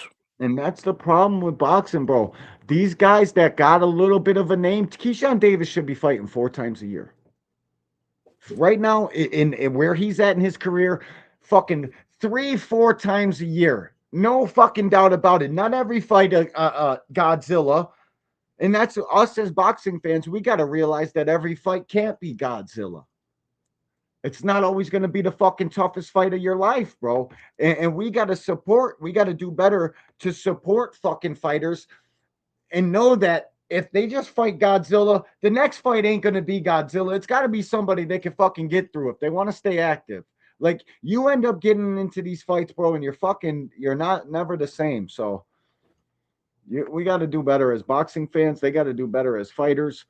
But the problem is, now where we're at, all these overinflated salaries, who the fuck's going to pay these guys 4 times a year if they're not selling tickets? Nobody. Who's going to keep paying them and losing money is the question, because they don't sell. Why would you keep paying them big money when they don't sell? You don't. I don't know why he does, bro. It's flabbergasting, and that's why the only conclusion I come to is this shit's on purpose. He's doing this shit on purpose.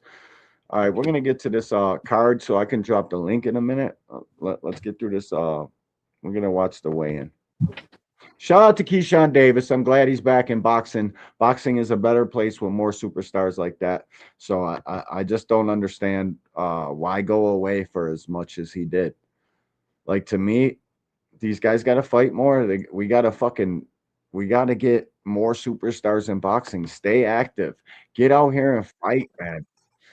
The reason I didn't watch most of this build up to this fight, bro, is because there's two different languages with two different translators. It's pretty hard to fucking get through a fight build up and fight shows with reading subtitles and fucking listening to narrators or translators, because I don't know half the time if they're even saying what this guy really said. Half the time the fighter look at the translator like, what the fuck?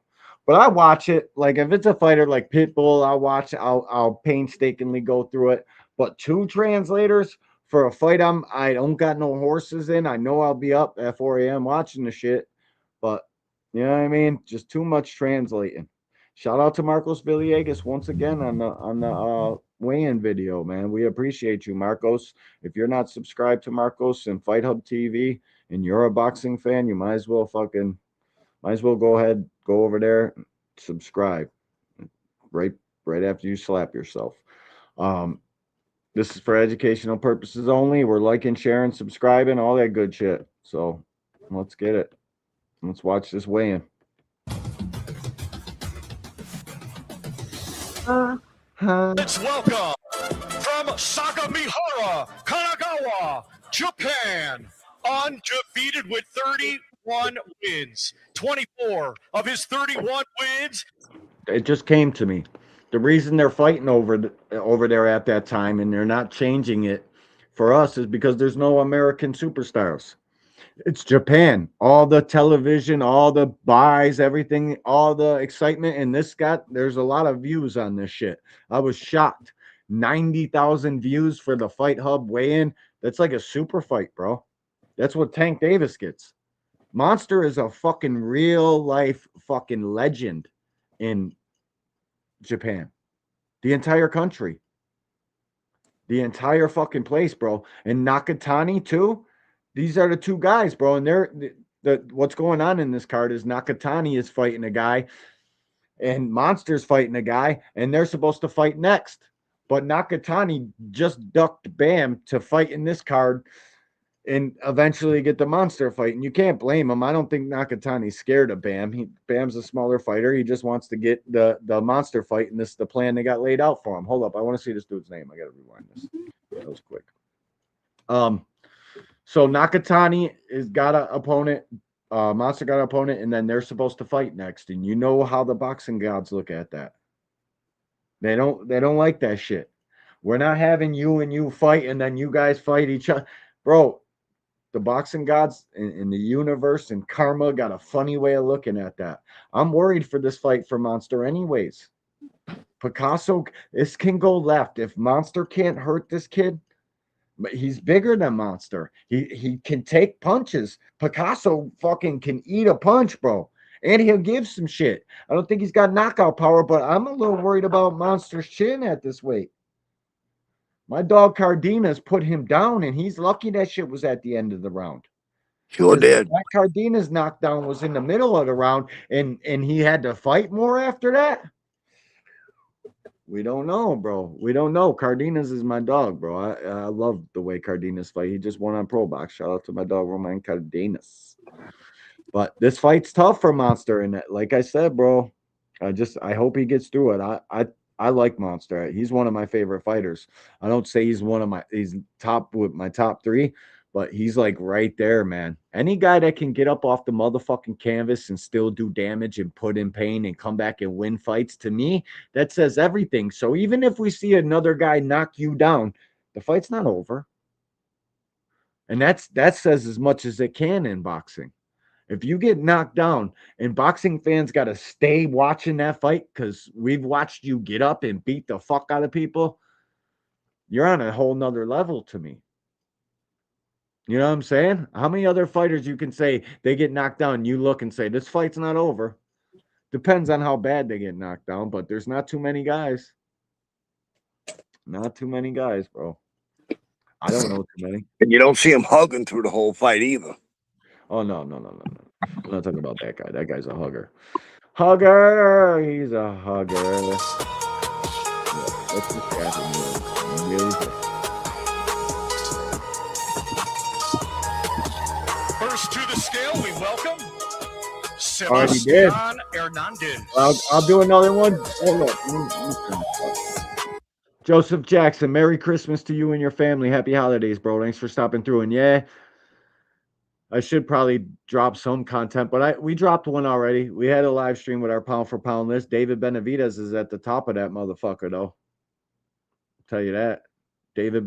My number one pound for pound fighter is nobody else's. Because you got to show me, bro. If we're going off the real criteria of what pound for pound really is, if these guys are all the same size, who wins in a fight? And to me, David Benavidez wins that fight against all of them. There's not a single guy in boxing I pick over David Benavidez. So, like the ESPN pound for pound list, of course, Monster's up the top of that shit. Does Monster really deserve to be number fucking 3? Yeah, he's got the accolades, but I mean, as hard as you guys are on Tank, you got to look at Monster and say the same shit. So I don't know, man. My pound for pound's way different than a lot of people's, bro. Usyk can't be on my Didn't pound you for just drop pound. our pound for pound a month ago? Go back and watch one of our lives and you'll see it. Yeah, definitely. We definitely did just drop it a month, probably five weeks ago. David Benavidez, top of that bitch. But Monster's up there too, though. But I don't think he's fucking the end all be all. I definitely don't got Shakur Stevenson nowhere. No, maybe Shakur's on there. He might have got 7, 6, 8, 9. I don't know. Devin Haney's not on there though. But we could Devin Haney, bro. There's fighting is so lackluster nowadays. OG, there's not that many good fucking boxers, bro. Look, I'm gonna put it like this: Devin don't get back into my top 10 unless he fights and beats Ryan. Period. Me too. He gets that Ryan lick back and goes fucking outboxes Ryan. He goes high on my pound for pound list. And that's, bro, I give him a lot of credit for Brian Norman. I hear how everybody's saying Brian Norman ain't shit now. And I think less of Brian Norman after that fight. I think we can't take any credit away from Devin though, because at the time he took the fight, what the narratives were surrounding the fight, you can't take a fucking ounce of it from Devin Haney. But like you said, I can't put him on the pound for pound list. And that means I got to have Ryan on mine, right? Because if we're talking about styles and fights and the way I look at pound for pound, I don't give a fuck what opportunities a fighter got from what fucking sanctioning body and what promotional company. When I do pound for pound list, it's strictly about who wins in a fight. I don't give a fuck. Look, I'm gonna use his own words against him. He called Ryan a C-level fighter. He got his brains beat out by a C-level fighter. How will you pound for pound if you got your brains beat out by a C-level fighter? Sorry. And I'm not saying Joey's doing this, but a lot of Haney fans, bro, they're throwing everything they can in front of that fight, bro. Every fucking thing. I know Joey's not. Joey wants that smoke back. But, bro, a lot of guys are out here fucking trying to dump fucking ice cold water on that shit. Ryan Garcia and Haney got to fight, bro. And that's when Haney can make my pound for pound list after he beats Ryan. But I don't think he can beat Ryan. Not a focused Ryan. It's a style thing, guys. It's a bad thing for him. He will literally have to go out there and make it the ugliest fight you ever seen to beat Ryan, and nobody's interested in that. Nobody. And Devin knows that. That's why Devin fought the way he did. And that's why he fights. You know what I mean? He tries to fucking put on a little bit of a fight. But that Brian Norman fight, the whole back half of that fight was pretty awful, bro. It was boring as shit. And half of that's Brian Norman's fault. Brian Norman wasn't throwing no punches. He was fucking tentative because Devin put his ass down. Brian Norman's chinny as shit too, bro. Like that, and I know for a fact now. He's chinny as shit, but I still want to give Devin all the credit in the world and go get that Ryan shit back, and I'll put him on the pound for pound list because he'll deserve it. Who T.O. beats Shakur, he goes high on the pound for pound list. Probably like 7. He definitely takes Shakur's spot. If Shakur beats T.O., do we put him even higher on the pound for pound list? I got him at a pretty high slot already for the boxing because he's that good at boxing. I don't know if I could put him high on the pound for pound list, even with being T.O., because I seen T.O. beat by fucking Cambosis. I seen T.O. have shitty nights. But see, and that's why a lot of guys don't make fights because we don't. If I remember right, I got Shakur in my top 10, but it's very low. Yeah, but if he beats T.O., he's got to go up a spot or 2. Yeah. Because I know people hate T.O. for some reason. They don't never want to give that kid no credit, no nothing, bro. But I watched Barbosa come into that T.O. fight. I watched the 4 Barbosa fights come leading up to that T.O. fight. I know the guys he beat. And then T.O. handled his ass. Very easy. So a lot of this shit, though, is smoke and mirrors. These guys are built up and they're fucking... You don't even really know, bro, until they fight another elite guy and then you see the fucking real. I don't even think Shakur... Well, Shakur has fought an elite guy, De Los Santos, but De Los Santos had a shitty game plan. I wouldn't say De Los Santos is quite elite. He's a upper tier guy. Yeah, no, he's not elite. I haven't even... What up? You think Zepeda's elite? I don't. I haven't seen Shakur against the guy that can match him. This T.O. fight is the one. What? My bad. Go ahead. Lots of dual lines in the chat. Oh shit. Zulu, Merry Christmas to you and your family, bro. Salute to you, champ. Thanks for stopping through, man. Happy holidays. But yeah, T.O., we gotta give whoever wins that fight credit, bro, because that's truly 2 of the guys we wanted. Let's face it, this will be Shakur's first time fighting a top guy. It's for real. Yeah. First guy. I mean, all the rest of the guys he's fought, none of them are top guys.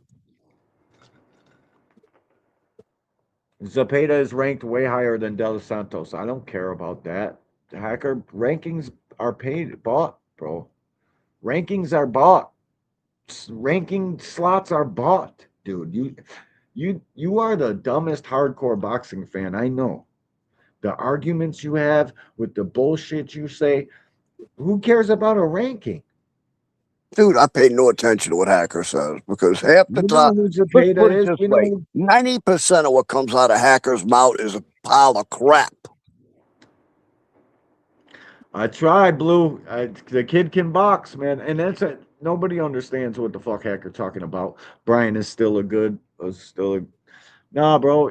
You got to give Devin his credit too, and whoever wins this T.O. Shakur fight, bro, I'm giving them their credit. Just because I get up here and talk shit about fighters and shit, bro, you know I want to give all these guys the most credit possible because this shit is very, very hard to do.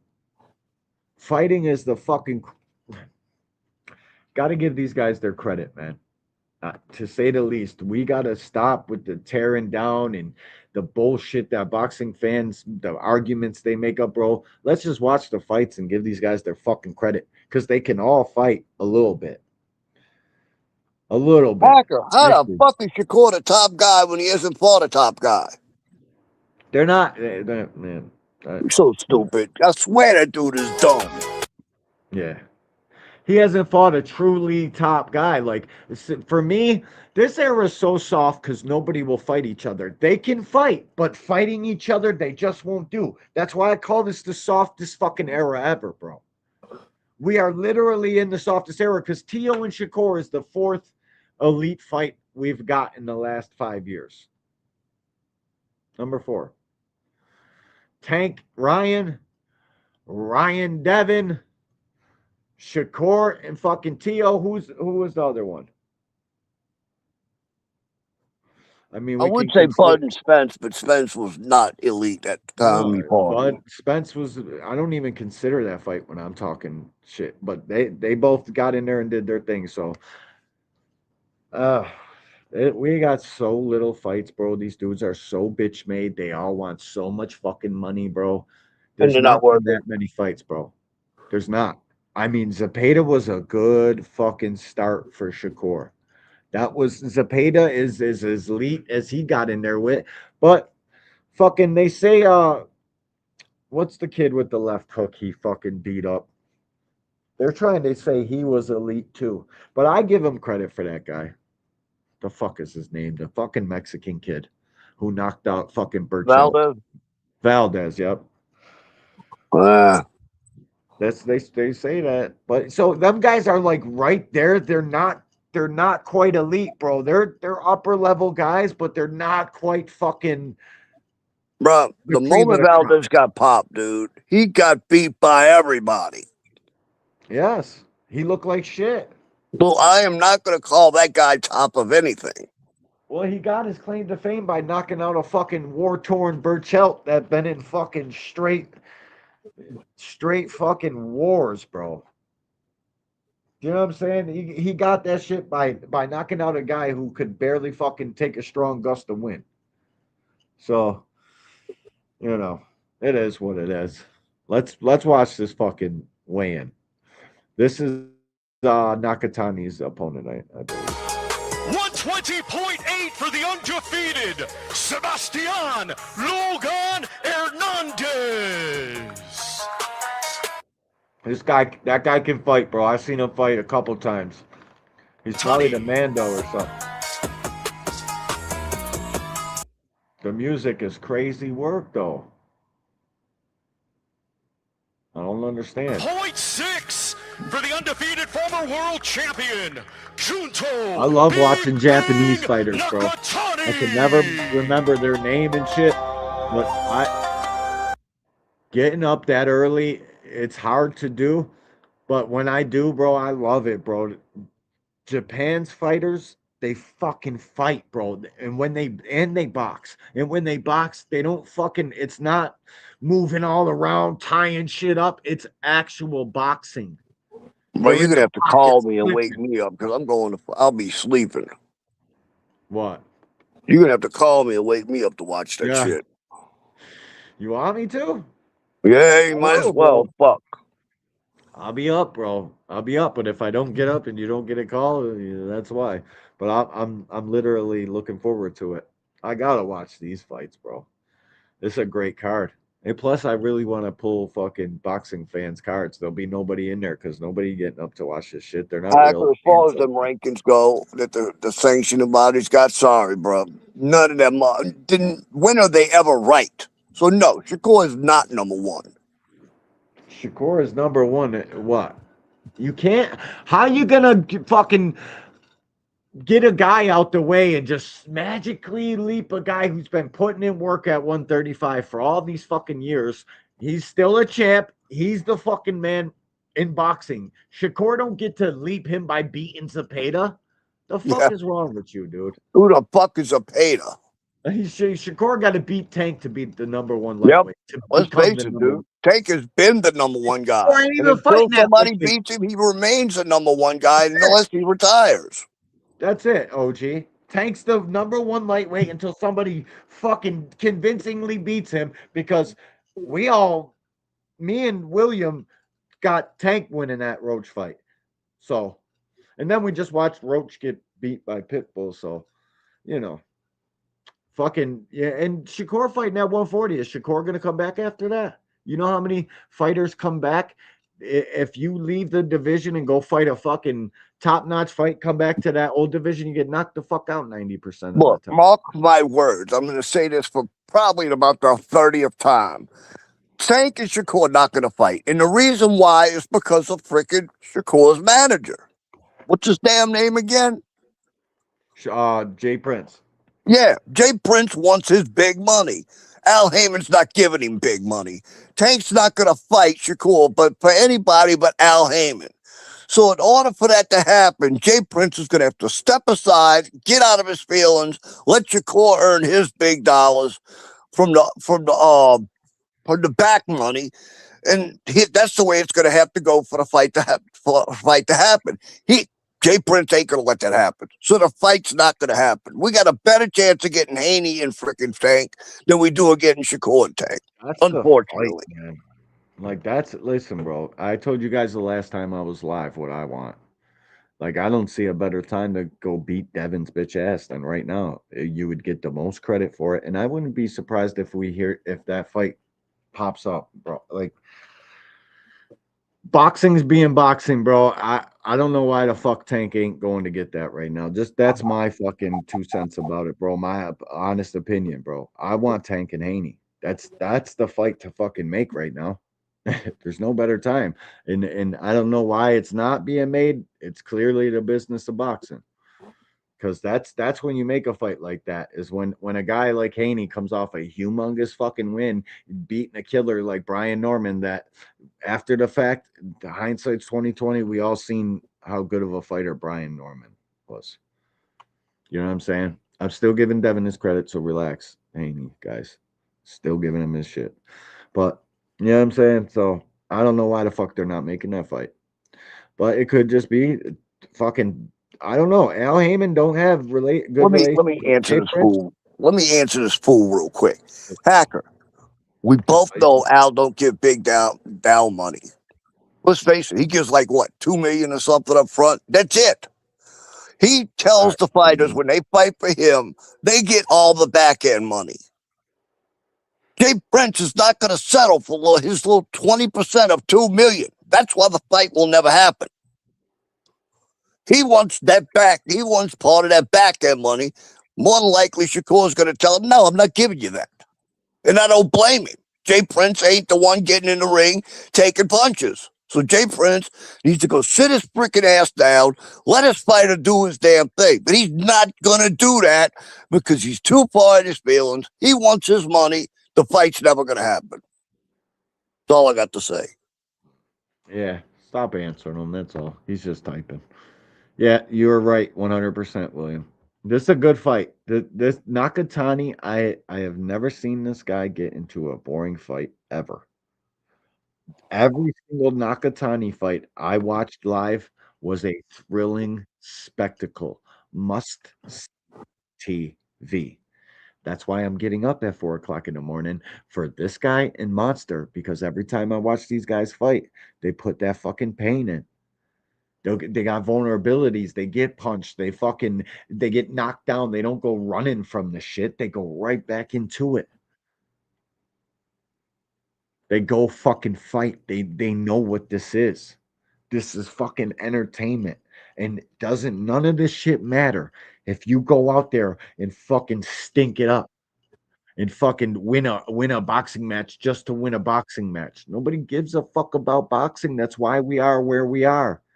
They like fucking carnage, car accidents, fucking drama.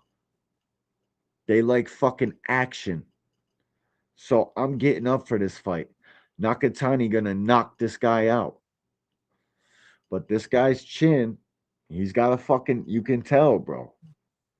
This dude can take a punch. I think he's been knocked out before, though. But Nakatani gonna let him have it. They're respectful as shit, too, the Japanese fighters, bro. It's more about being a samurai and a warrior and honor for them. You know what I'm saying? Who the hell is the fat dude in the background? Rick Mirigan. I think that's his name. What's you know who he reminds me of? Put curly blonde hair on him, dude. He looks like Dusty Rhodes. Is this fucking... They said Rick Mirigan is Virgil Ortiz fucking manager. I think his name's Rick. I don't know if it's Mirigan or not. I don't know if I'm confusing them, but his name's Rick. He's the fucking Ring Magazine president, bro. He's the fucking guy that's in charge of the Ring Magazine for Turkey. Turkey got all goofies. Mike Coppinger, this dude. Fucking what is going on, bro? Don't worry, that their train is gonna get derailed. And now all Ring's doing is putting out propaganda because none of this shit makes any sense anymore. No doubt. No doubt. That's all they're doing, bro. Propaganda. And because they know it's about to go. Watch, bro. Our days are numbered. This is probably the last dope card. We'll see. No, this one, Shakur's, and then they got one more, I think. Fury. He's got two more. He's got two more with Eddie in UK. Joshua Fury. Well, I think we're getting that one. And then one more. Let's see what this dude's talking about. Hold up. Yeah, and then I think it's over, OG. I think the money's done. I heard Knockout saying some shit about it. And Knockout don't be capping, bro.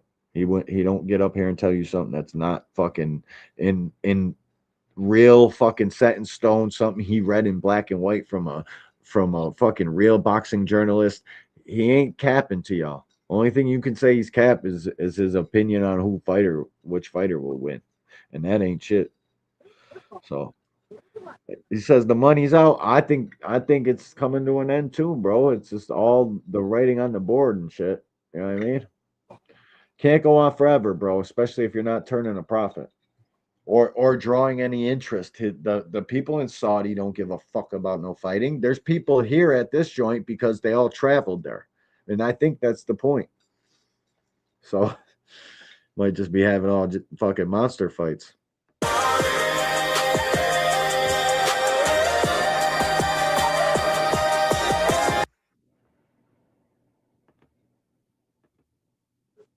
What the fuck with the corny ass music, bro? These motherfuckers think it's a house party. Like, what the fuck, bro? Hold up. Scales over there, how beneficial was it? How much did it help to be training at high altitude in the Navarrete camp? First, I want to thank God and Jesus Christ, my Savior. I want to thank Sanfer Promotion. I want to thank Fernando Beltran, Turki Al-Rashid. And it was a big benefit for training, for oxygen. I feel really good. I feel strong. So I'm going to give you guys a good fight tomorrow night. So stay tuned and thank you. What kind of approach do you think you're going to take in this fight? Do you see yourself pressuring Nakatani? What is going to be your strategy tomorrow? Yeah, I think I'm going to pressure. I'm going to stay looking for the fight. So I know that he have a lot of movement. He have a lot of technique. He's a good fighter. So I'm going to give my best. And everything is going to be good.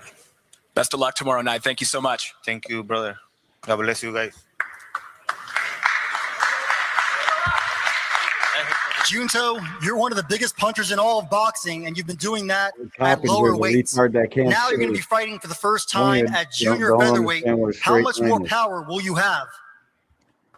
ジュントさん、今まではもっと一つ低い階級で、試合をされていましたが、今回初めてジュニアフェザー級ということで試合をされていますが、どれぐらいのパワーを見せたいと思いますか？はい、すごくいい調整ができたので、明日ビッグバンが炸裂すると思います。My preparation went very well, so tomorrow you can see my big bang. And speaking of Big Bang, we're looking forward to a potential showdown, of course, next year against Naoya Inoue. How do you make a big statement against Sebastian Hernandez to get everybody even more excited for that fight? そのビッグバンに関してですけど、来年は井上選手との挑戦ということも予定されていると思うんですが、今回のヘルナンデス選手との試合でそれをどのように訴えていきますか？まあ初めてのスーパーバンタム級での試合なので、そこはしっかり経験を積んで次につなげていければなっていうふうに思ってます。This is going to be my first fight in a super bantam class, so I want to have a good experience on that and then to go to the next stage. All right, Yuji Nakatani, one of the best in the world pound for pounds. Thank you so much. Night of the Samurai main event. It's 12 rounds of boxing for the undisputed super bantamweight championship of the world. It's right here in Riyadh, Saudi Arabia, and it all goes down 24 hours from now, tomorrow. And as usual, special thanks for making this all possible to the Kingdom of Saudi Arabia and the custodian of the two holy mosques, King Salman bin Abdulaziz Al Saud, His Royal Highness, the Crown Prince Mohammed bin Salman, and Chairman of the General Entertainment Authority and the Saudi Boxing Federation, His Excellency Turki Al-Sheikh. This event presented by Riyadh Season, the Bible of Boxing, The Ring Magazine, Sella, and Eddie Hearn for for Matchroom Boxing. Our premium partners, the Saudi Tourism Authority, STC, Saudi National Bank, Dr. Sulaiman Al Habib Medical Group, and Saudi Airlines. Strategic partners, Mayar United, Arroyo Cruises, Saudia. Champ Ross, what's up with you, man? Happy holidays to you and your family. Thanks for stopping through, bro. Salute. SHG, Lucid Motors, and Azure. Our main partners are Pepsi, Rick and Reno, thanks, Arena bro. Fitness Motivation. That's his Our fucking commercial name. partner is Prime. This event will be seen. Rick Reno is his name. I thought it was Rick Murigan. Rick Murigan is the reason we're not getting fucking Virgil Ortiz and Jaron Ennis right now. I can't believe we're not going to get that fight. But shout out to Boots the other day. He gave Deem a shout out. He shouted out a couple fans. I can't believe he missed my ass. I'm one of the fucking ones going to bat for his ass on Twitter. But he didn't seem like you know what I mean? They weren't calling him no duck or nothing. They ain't even say anything about Virgil, man. But I need that fight, bro. I can't believe this shit. I ain't never seen a fight come together so perfectly. Just the fucking, just everything just fell together. Here you go, DAZN. And this fucking guy talking about, fuck out of here, bro. I knew that was coming. I could tell by the way I was talking about it. He wanted no part of that fucking Boots fight. Oh, well, I don't even know if it's Oscar. I think it's the manager more than it is Oscar. And Oscar fucking probably pushing him towards that shit too, bro. That's why I call this the softest era ever. Because something like that can happen. This shit can fall together like fucking snowflakes on the ground. Get fucking perfectly gift wrapped with the bow on top. And we still don't get the fucking fight. And these people ran with Boots' name for fucking months on end, bro. The whole lead up during the fucking Lubin fight, you would have thought he was fighting Boots. Like, they ain't even mentioned. They were just using all Boots. Boots a duck, duck, duck, duck. Like, what, bro? Now you guys don't want to fight? Boots goes there, puts your nutsack on the canvas and steps on the motherfuckers, and you still don't want to fight? He went there and stole your thunder. Nobody talked about your second round knockout. They talked about Boots calling you out in the ring. In his face, in the ring, and he still wussed out. The fuck, bro? This is the softest era ever, dog. Softest ever. And the guys that are on the hard side that really want this shit, I feel bad for them guys, bro. I feel bad, bro, because half these dudes are out here just talking. They just talking. They're just doing this, bro, doing what we're doing. Because it's easy to do, bro. People can come on here and tell you anything they want. It's up to you to decide whether it's real or not. It's fucked up era we live in, bro. This is the softest shit ever, bro. Live stream to Japan on Lamino and worldwide on DAZN. Go to DAZN.com for your information. That's DAZN.com. So it's Ring 5, Night of the Samurai, undefeated fighter versus undefeated fighter, 12 rounds of boxing for the undisputed super bantamweight championship of the world. Let's bring challenger and champion to the stage at this time. Introducing first, the challenger. His professional record announced. Mike Buffer been working overtime lately, though, with Turkey here. He's been snatching those paydays up. 50 in appearance. He's gotten so many fucking 50s. Turkey probably just cut him off some shit and was like, just come on over here, bro. We got you. We got you. All these guys on the stage are overpaid. This fucking dude holding the belt, the security's overpaid. Everybody's just getting money that it's like fairy tale shit. And it's all in Bitcoin.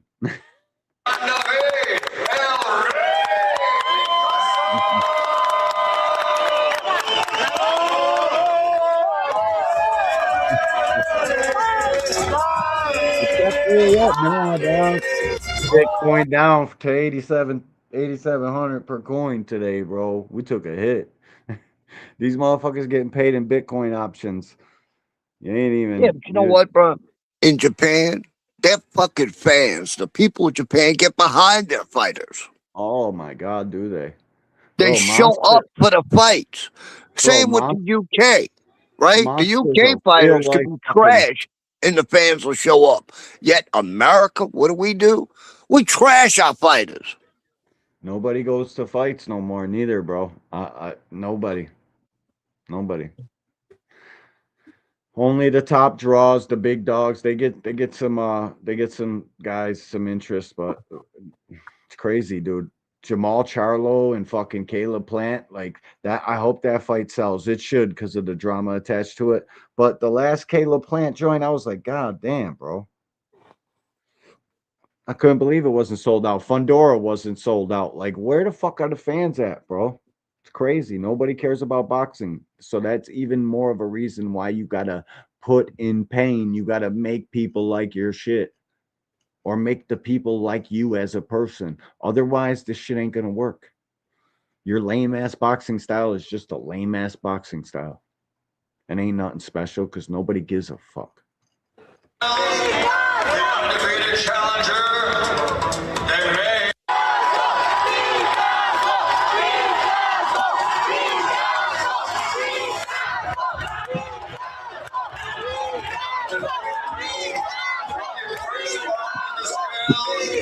The motherfucking monster fans are there though. All the way from Japan. I wonder how far that is from Saudi. That's actually probably close to Saudi. Probably not that far. Picasso's big, man, lanky. But he don't really box from the outside like that, but he's got a fast pace to him, OG. He'll put it on you, bro. He's putting probably 60 to 80 punches on you per round. Takes a lot of punches though. And he'll remember to move his head. He'll go through the fucking movements, but that's just when he remembers. It's not like a constant thing. He's mostly high guard. He's just trying to come get you. He's trying to walk you down behind the high guard. And Monster, that's not the guy to fight with that. Monster will beat that fucking high guard up so bad he'll poke holes in that shit like crazy. It's a tough fight though.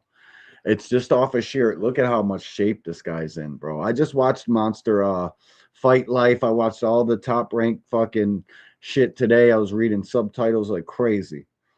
But man, this kid's a rock star over there. Like he's a real life god over there, bro. He's Tank over here. Hey, actually, I think he's probably a bigger star in Japan than Tank is here. He's the fucking god. The man gets his whole nation to come out. Tank gets hated by every fucking body, and the man don't even talk. It's a big size difference here too. Yeah, I know, bro. You don't even say shit, and I think that's what makes people attract to him more because he ain't saying shit to nobody, just minding his business. Just a little interesting fucking dude, interesting Scorpio. Don't say shit. That's why all the bitches follow his ass. Like and he knocks people the fuck out, bro. What's not to like? You know what I'm saying? What's not to like? A lot of people hate that because their guy or the style they like is the complete opposite of that. They like that pure boxing shit, and there's nothing wrong with liking that. It's just not my cup of tea, and I don't favor it. I don't think. I mean, a lot of people think the boxer's always going to win, but that's not the case. They just say that shit to help their argument, and you know how boxing talk goes. So I like fighters, bro. I like guys that can box as well as fight. If shit hits the fan right now and we just duke it out, I can do that too. A lot of guys can't do that for some reason. They can only fucking box. They can only keep their distance. That's all they want to do is keep distance. And if you get too close, we're going to smother you. We're going to hug up. They just want it. That shit pisses boxing fans off. Real fight fans the fuck off, bro. We want to see real shit. We want to see fucking carnage, bro.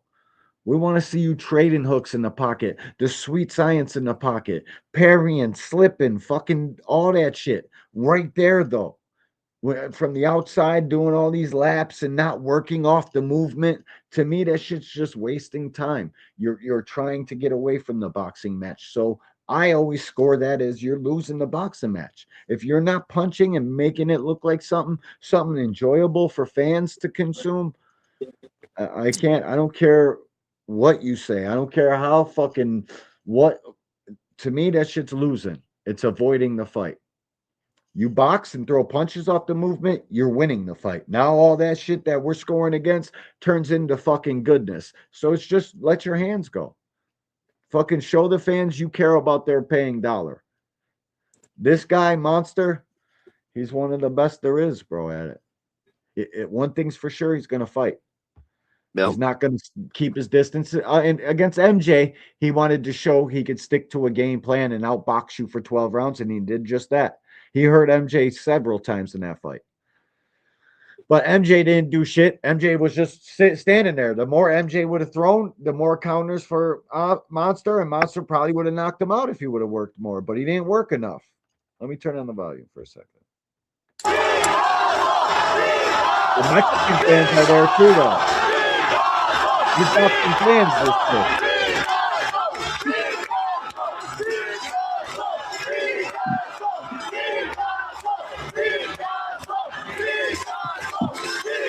It's getting Picasso.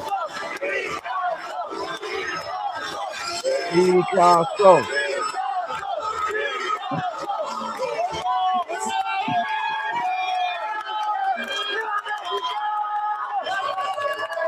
You've seen Picasso fight before, right? You want me to pull up some highlights? I will. What, Picasso? Let's see what happens, right? Fuck it. Right? Right. Huh? Let's watch some David Allen Picasso highlights. You ever see him fight? Once or twice. Been a long time ago, though. I can't remember anything recent from him. Actually, he just fought not too long ago on a PBC card. We watched him. You might not remember this guy, Hovanesian. Oh no, that was a year ago. I don't know if that was his very last fight. I think he fought 5 months ago, right here. Yep, on this card right here. This is a Japanese guy. It was like they were getting him ready for the monster fight. That's what Al Heyman would do. He's smart, getting his guys ready for fights with similar styles. Al Heyman probably gonna zap us for this, but I just want to see a couple combinations. We're literally or just for educational purposes. I'm literally trying to educate my fans on who your fighter is, PBC. Show us some love, bro. Or don't, then I'll edit it out. It is what it is. It might even just be YouTube. I don't even know if PBC does some shit like that. I think you got to be on a white list to play this shit. But, bro, I'll edit this little quick segment out if I have to. See, he's got nice work on the inside, bro. He's going to be letting his hands go, too. But they say he can't punch. See how he just blocks everything. He goes to reach for punches, and that's where I think Monster. See how he did that? See how he comes in and tries to reach for his next punch? When he does this, once Monster catches on to him doing that, it's curtains. He's going to sleep. He's going to sleep. Once he reaches out to parry that punch, to grab you in the forearm, to deflect your punch, once he does one of that, Monster's coming around, that should knock him out. But if he can't hurt him and Picasso can eat his punch, he's just going to tighten that high guard up and keep coming forward and start punching on Monster, because I'm seriously questioning Monster's chin. They say Picasso ain't got crack. They don't know if he could punch or not. That was a nice shot. This kid can fight a little bit. But it's just the defense and the way he reaches out for punches. That's why I think Monster will catch him. But, you know, if he can eat them shits, eat a couple of them, catch Monster on the chin. You know how Monster, he sucks against the left hook. He's got to keep bouncing out the pocket, get out the way of the left hook. And when Monster starts unloading his defense, where his shits come down, bro, it's the weirdest shit ever. When he starts fucking putting combos on you, he never gets his hands back up. He's wide open. That's why I thought Cool Boy might have got to him. But I ultimately picked Monster, but I thought Cool Boy had an avenue. You know what I'm saying? Because his hands go down, bro. Once he starts punching, there's no defense, no nothing. So you can literally wait. He starts letting go, like Cardenas called him, drawing him to him, backing up, ran him right into that fucking left shot. That was a great punch by Cardenas. And Monster is there for that all the time. They did that shit. That was what they planned and put in for Monster specifically. And it's very doable, man. But I don't think you can be in the pocket just being a high guard defender. That's his primary. He'll remember to move his head from time to time, but mostly he's in the high guard fucking trying to catch your punches, bro. And when he reaches out, watch, Monster will be looking to time that. Once he catches onto him, reaching out, parrying for punches, it's a wrap. You hit him with the jab hook combo like fucking Ryan did to Devin. That's where I think he'll get him. But if Picasso can take those punches, Monster's in for a long night. I don't even know who I'm picking, man. Hold on. How can I go back? If I had to pick, I'm going Monster. His power. He's a warrior too, man. Yeah. You gotta stop. You gotta stop him to stop him. Oh shit! Why can't I go back? Like, why can't you go back to the video you were just watching? You gotta hit this one. Oh shit! Maybe. Oh no! I just threw the whole fucking screen away. Man, I suck on the computer, bro. All right, hold up. Let me stop sharing that. Let me get this link again. Hold up.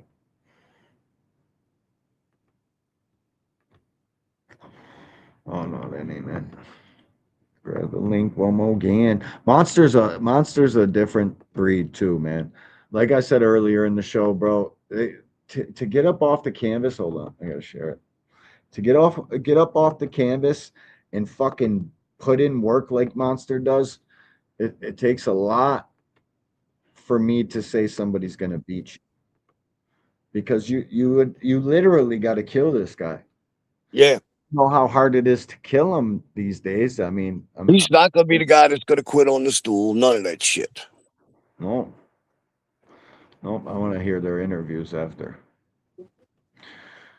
So I'm definitely going with Monster, and I'm going with Nakatani. I just hope the Boxing Gods doesn't shit on that fight, because that's a fight every hardcore boxing fan would fucking die to see. That's a fucking great fight. And then I'd like to see Bam take the winner of that.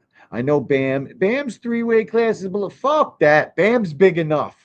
We just seen Terrence Crawford do it. Fucking, I know Terrence is Terrence, but bro, you got to stop coddling these little bitches. Let him fucking be great. Let him dare to be great. Fuck that. Everybody that's got a set of eyes in this chat, we all know what Bam's doing. Bam's dropping down to create greatness, how every boxer does it. He needs to go up and fight. How many times do you think you visualize this moment? Como sabes, David, estás a menos de un día del momento más importante de tu carrera. ¿Cuántas veces has visualizado este momento? Toda mi vida, 18 años de carrera me respaldan, 18 años entrenando, sudando todos los días, sangrando, llorando, haciendo todo, rompiendo mi cuerpo día con día para ser mejor al otro día. ¡Venga, Picasso! Estamos haciendo mejores al día y vamos a ganar.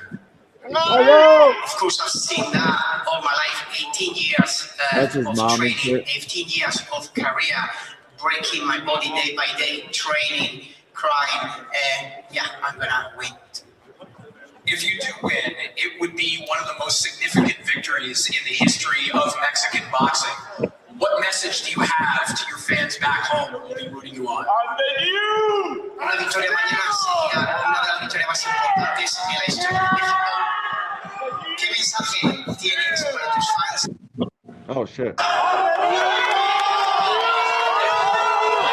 can't even hear him.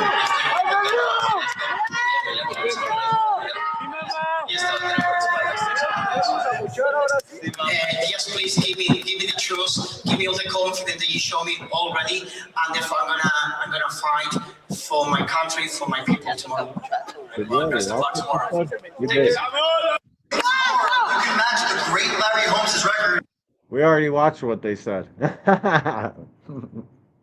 It's funny shit. I definitely got Monster. It's a good fight, man. It's definitely a good fight. I got a Eddie Hearn joint that I want to show. We're about to stir some shit up in the chat real quick, and then I'll drop the link, because we're gonna take a stab at Terrence Crawford's greatness here. Shout out to my dog Spin Ironheart. He's the only one who knows how great, truly great Terrence Crawford is. My dog Sin. Salute. Why is this like button acting weird over here? All right, got it. Shout out to Fight Up TV. This is Eddie Hearn. Let's hear what he's got to say about Terrence Crawford greatness. It's minute marked at 9 minutes. We're liking, sharing, subscribing. Educational purposes only. We're gonna see. You need to get me that. What a guy who is paid to make the biggest fights in boxing thinks about a guy's greatness. In his opinion, whether you like the man or not, he probably knows more about the business of boxing and what's going on behind the scenes and why a guy is fighting a guy, what the matchmakers and all of boxing. He knows a lot, bro. Whether you like him or not, the guy's opinion is valid. He's the fucking one of the top promoters in the world, if not the top promoter, because he's world. He's not just America, and he's getting bread in the UK. All of them fights that go off in the UK, they're highly televised, highly attended, highly fucking monetized. You understand? Stop thinking with your peanut brain and thinking America is the only place this shit goes on at, because it's not. I don't know how the fuck I got to that, but these plugs look like Ken dolls. You know what I mean? You might want to get them back to Ken, dog. I'll just talking shit. And that's what we do. Crawford has retired since we've last spoke to you. Are you surprised? You mentioned to Ariel you think there's a chance he comes back. What's your honest take on it? Because I'm skeptical and I know the business, so he might just be done. He might have a few niggling injuries and might just think, I just don't want to do it anymore. Or he might have a contractual issue, or where a retirement could get him out of something, or make someone pay more, or again, it's only because I know the game. But it's also very likely that he's just thought, I'll bow out on top. And if he has, I think that's admirable. I think leaving the sport on your own terms is a wonderful thing to do, especially when you're, one of the greatest fighters of all time. So good luck to him. And I'm sure he'll be around the game. He's boxing through and through. He loves it. Where would you rank him amongst the greats? I've asked a lot of people. I might have asked yourself about him versus Mayweather in comparison. Is he on the Mount Rushmore? I know Andre Ward retired undefeated, but he's not. You don't hear him in those conversations. I don't think he's Mount Rushmore, but I think the reason that I don't is because I don't think his resume is strong enough. Now, ability-wise, I think he may be on the Mount Rushmore, but I just feel like if you look at his wins, I always joke with him and say, tell me your best wins. This is pre-Canelo, right? And he says, my best win is Ricky Burns, right? It's my fighter, great fighter. But Ricky wasn't a pound for pound. Bro, I am over here tweaking. I've gotten 2 cash apps and I haven't even read what the fuck they said yet. My bad, dog. Hold up. Alan Solstain. Appreciate you, dog. And I said what's up to that. My dog Tim Layton in the cash app with the $5 support, bro. Tim Layton, we appreciate you, my boy. And Alan Solstain, he already knows what's up. Oh, hold up. Let me grab this now. Look at knockout. The same way David Benavidez is calling for Anthony Yarde to fight, that's how I be calling y'all to start super chatting. So shout out to the one that seen the call. And shout out to the fucking Mexican monster. And the chat master who dropped that fucking super chat. Thank you so much. We really appreciate you. Salute to Tim Layton. Oh shit. We got another loyal subscriber ready to spend his or her ducats here on the Angry White Man. You're a real one and we fucking appreciate you. Unlike these goofies that come in here running off at the thumbs, this is the exact punch we want to hit them with when they start typing that fuck shit. Shout out to you in the super chat. Y'all know I be high as shit when I make them joints too. Salute to y'all. Appreciate it. Great. I mean, he was one of the greatest Scottish fighters of all time. He's a 3-division world champion. But at the same time, I think that because of Terrence's ability, he missed out on a lot of those big names. He beat Spence. Spence was at the back end of his career. He beat Canelo. Dare I say, Canelo's at the back end of his career. They're amazing wins. And he beat everyone that was put in front of him. But And I think he could have beaten so many more fighters, but his stardom come at the back end of his career. But ability-wise, one of the greatest of all times. Resume-wise, not one of the greatest of all times. Fair enough.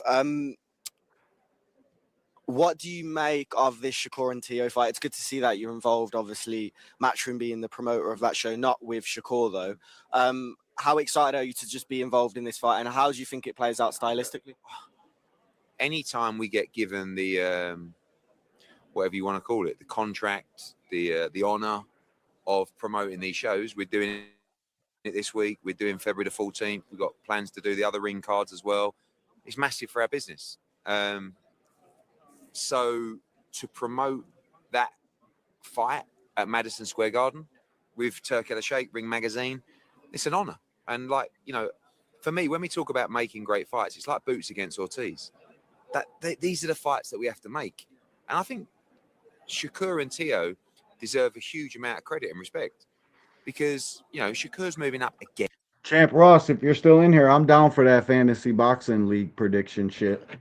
Probably get a couple people to play in that shit too, bro. Salute to you. To become a 4-division world champion. Tio, it's a very tough fight for him. I missed what? Great. I mean, he was one of the greatest Scottish fighters of all time. So good luck to him. And I'm sure he'll be around the game. He's boxing through and through. He loves it. Where would you rank him amongst the greats? I've asked a lot of people. I might have asked yourself about him versus Mayweather in comparison. Is he on the Mount Rushmore? I know Andre Ward retired undefeated, but he's not. You don't hear him in those conversations. I don't think he's Mount Rushmore, but I think the reason that I don't is because I don't think his resume is strong enough. Now, ability-wise, I think he may be on the Mount Rushmore, but I just feel like if you look at his wins. Now, I always joke with him and say, tell me your best wins. This is pre-Canelo, right? And he says, my best win is Ricky Burns, right? It's my fighter, great fighter. But Ricky wasn't a pound-for-pound great. I mean, he was one of the great Scottish. Any of you goofball fucking weirdo clowns from Twitter want to come up and talk your shit or debate me on any boxing talk or whatever the fuck it is you typing about on Twitter? The link's in the chat. Eddie kind of saying what I've been saying about Terrence. Yeah, he beat everybody that's been put in front of him. But the problem is when he beat him. He didn't beat any of these guys in their primes. You know? It's a big factor. That's a big factor. Like all-time great when you look at Sean Porter. Sean Porter had 1 foot out the door, didn't even barely train. His dad had to throw in the towel because he was so worried because he didn't train. Then you look at, what the hell's his name? Kell Brooks. Kell Brooks was a shell of himself. Spence was ruined from the car accident. Well, Spence had legitimate fucking injuries, like sustained in sparring for that He's fight. still ruined, though, dude. He can't take a punch anymore. I mean, come on. He can't take a punch. Listen, Quentin Randall, Rick Tim's homeboy, bro, broke fucking Spence rib, bro. But I don't, you know, on the night, bro, you still get in the ring, you still fight, bro. And Terrence fucking did what he did with him, and I don't think it was the best version of Errol Spence, and it was a hurt Errol Spence.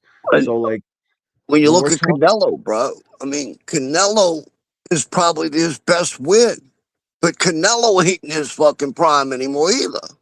He's not. That's a drunk Canelo, a fucking half-hearted Canelo. But now Canelo wants to rematch, and this dude's running away from it. To me, that says a lot, man. It says a real lot. I'll give Bud a lot of credit because Bud knew how to maneuver to pick his fights when he wanted them, when he knew he could win them. You know what I mean? Yep. Fonz B, salute to you, man. I never seen you in here before. Welcome to the Angry White Man. I'm D1. That's my player partner, William Old School. We're the Angry White Man. Salute to you, man. Salute, guys. What's up? Old School, you can't do that because I'm doing it. Earl Spence didn't want that fight till later. It was Earl Spence that wanted the fight later. But doesn't matter though, dude. He was not half of himself when he fought Bud. You can't use. See, here's the problem. I got you, bro. I'll be in touch. Let me know when it's going. Well, there's nothing you can add to it, Hacker. It's the truth. Here's the problem with that, though. No fighter comes to the ring 100%. No fighter. Dude, They go don't through give me training that camp. shit. Yeah, so you don't know the injuries. That No. either. Why do you can't just think say, Spence ain't been back in the ring, bro? Why do you think? BBC knows exactly what I know. Because he got That beat, he's he got been hurt in getting that fight. his brains beat out in sparring. That shit's been happening since the Danny Garcia fight. Yo, hey, PBC didn't know about it till the Bud fight. That's why PBC refuses to put his ass back in the ring. Old school. Here's the thing, though. Here's the reality of things, right? They both. No, I just gave you the reality. You can't hold create on. your reality, though. I'm not creating nothing. I'm gonna explain something. I just want to explain something to you. Both fighters go through vigorous training camps. Both fighters go through numerous injuries in training camps. You can't just measure it like they both go through to get checked up before they even enter that ring. They both got approved. They both walked in the ring as men. You cannot just say, oh, because anybody can do that. Anybody can do it. But at the same time, we can't act like Hacker. I know you've seen the fucking rib. I hear you guys, but no fight is 100%. Listen, bro, we can't. Dude, the way Errol Spence looked in the pre-fight, the way his eyes were half closed, bro. Listen, bro, I know a lot about a lot of shit, bro. That kid was on muscle relaxers or perks or something, bro. That was the Errol Spence we didn't see. But once a bell rings, adrenaline takes over, and don't matter what you're on, you're gonna go out there and try to fight. And Errol Spence is a dog, so we got to give Bud credit just for that. But when you start having all-time great conversations, that's the kind of conversation you open the can of worms to. We got to start picking apart resumes and seeing who's really what. We got to start sifting through shit. We got to start. You can't do that. Like, all-time greats. I'll tell you this: Bud Crawford would never be on my Mount Rushmore. He could never, bro. Not even close. Listen, bro. Never. I mean, he's it's on like a joke. It's like somebody really asked that fucking question. Bud Crawford in the Mount Rushmore. Why? Because Showbiz told you that? No, of course not. Me and Showbiz hardly agree, but Bud Crawford accomplished something that no other fighter has done. So I have to get to it. In the weakest era of boxing, too. So here's the problem: the weakest versus strongest era. None of these fighters from the future have fought the fighters from the past. And I hear you making that argument a lot. Yeah. And here's it's true, though, right? on some of it, because listen, fighting evolves. The art of fighting, the sweet science of boxing, whatever the fuck you want to call it, it evolves, and fighters get better and trickier, and the shit that used to work back in the day might not work today. It probably won't, because they got a defense for it or a move for it. But it's the mentality is where we're getting it, because if we could take the mentality from the fighters of the old and place it in these kids nowadays, maybe you would see something. But they're not fighting each other for somebody like me and William to actually form a fucking opinion and say these kids are great, because we don't know, because they're not fighting each other. There'll be one or two scragglers finally make a fight here and there. Like, bro, they can definitely fight better nowadays, but they don't have the mentality. That's all. Like, that's what it boils down to. I think the fighters of back in the day, with their mentality and skills that they had, like, a lot of people don't know this. Sugar Ray and Muhammad Ali and all the shit that they did, that's what you see in boxing nowadays. It's just like tweaked or perfected.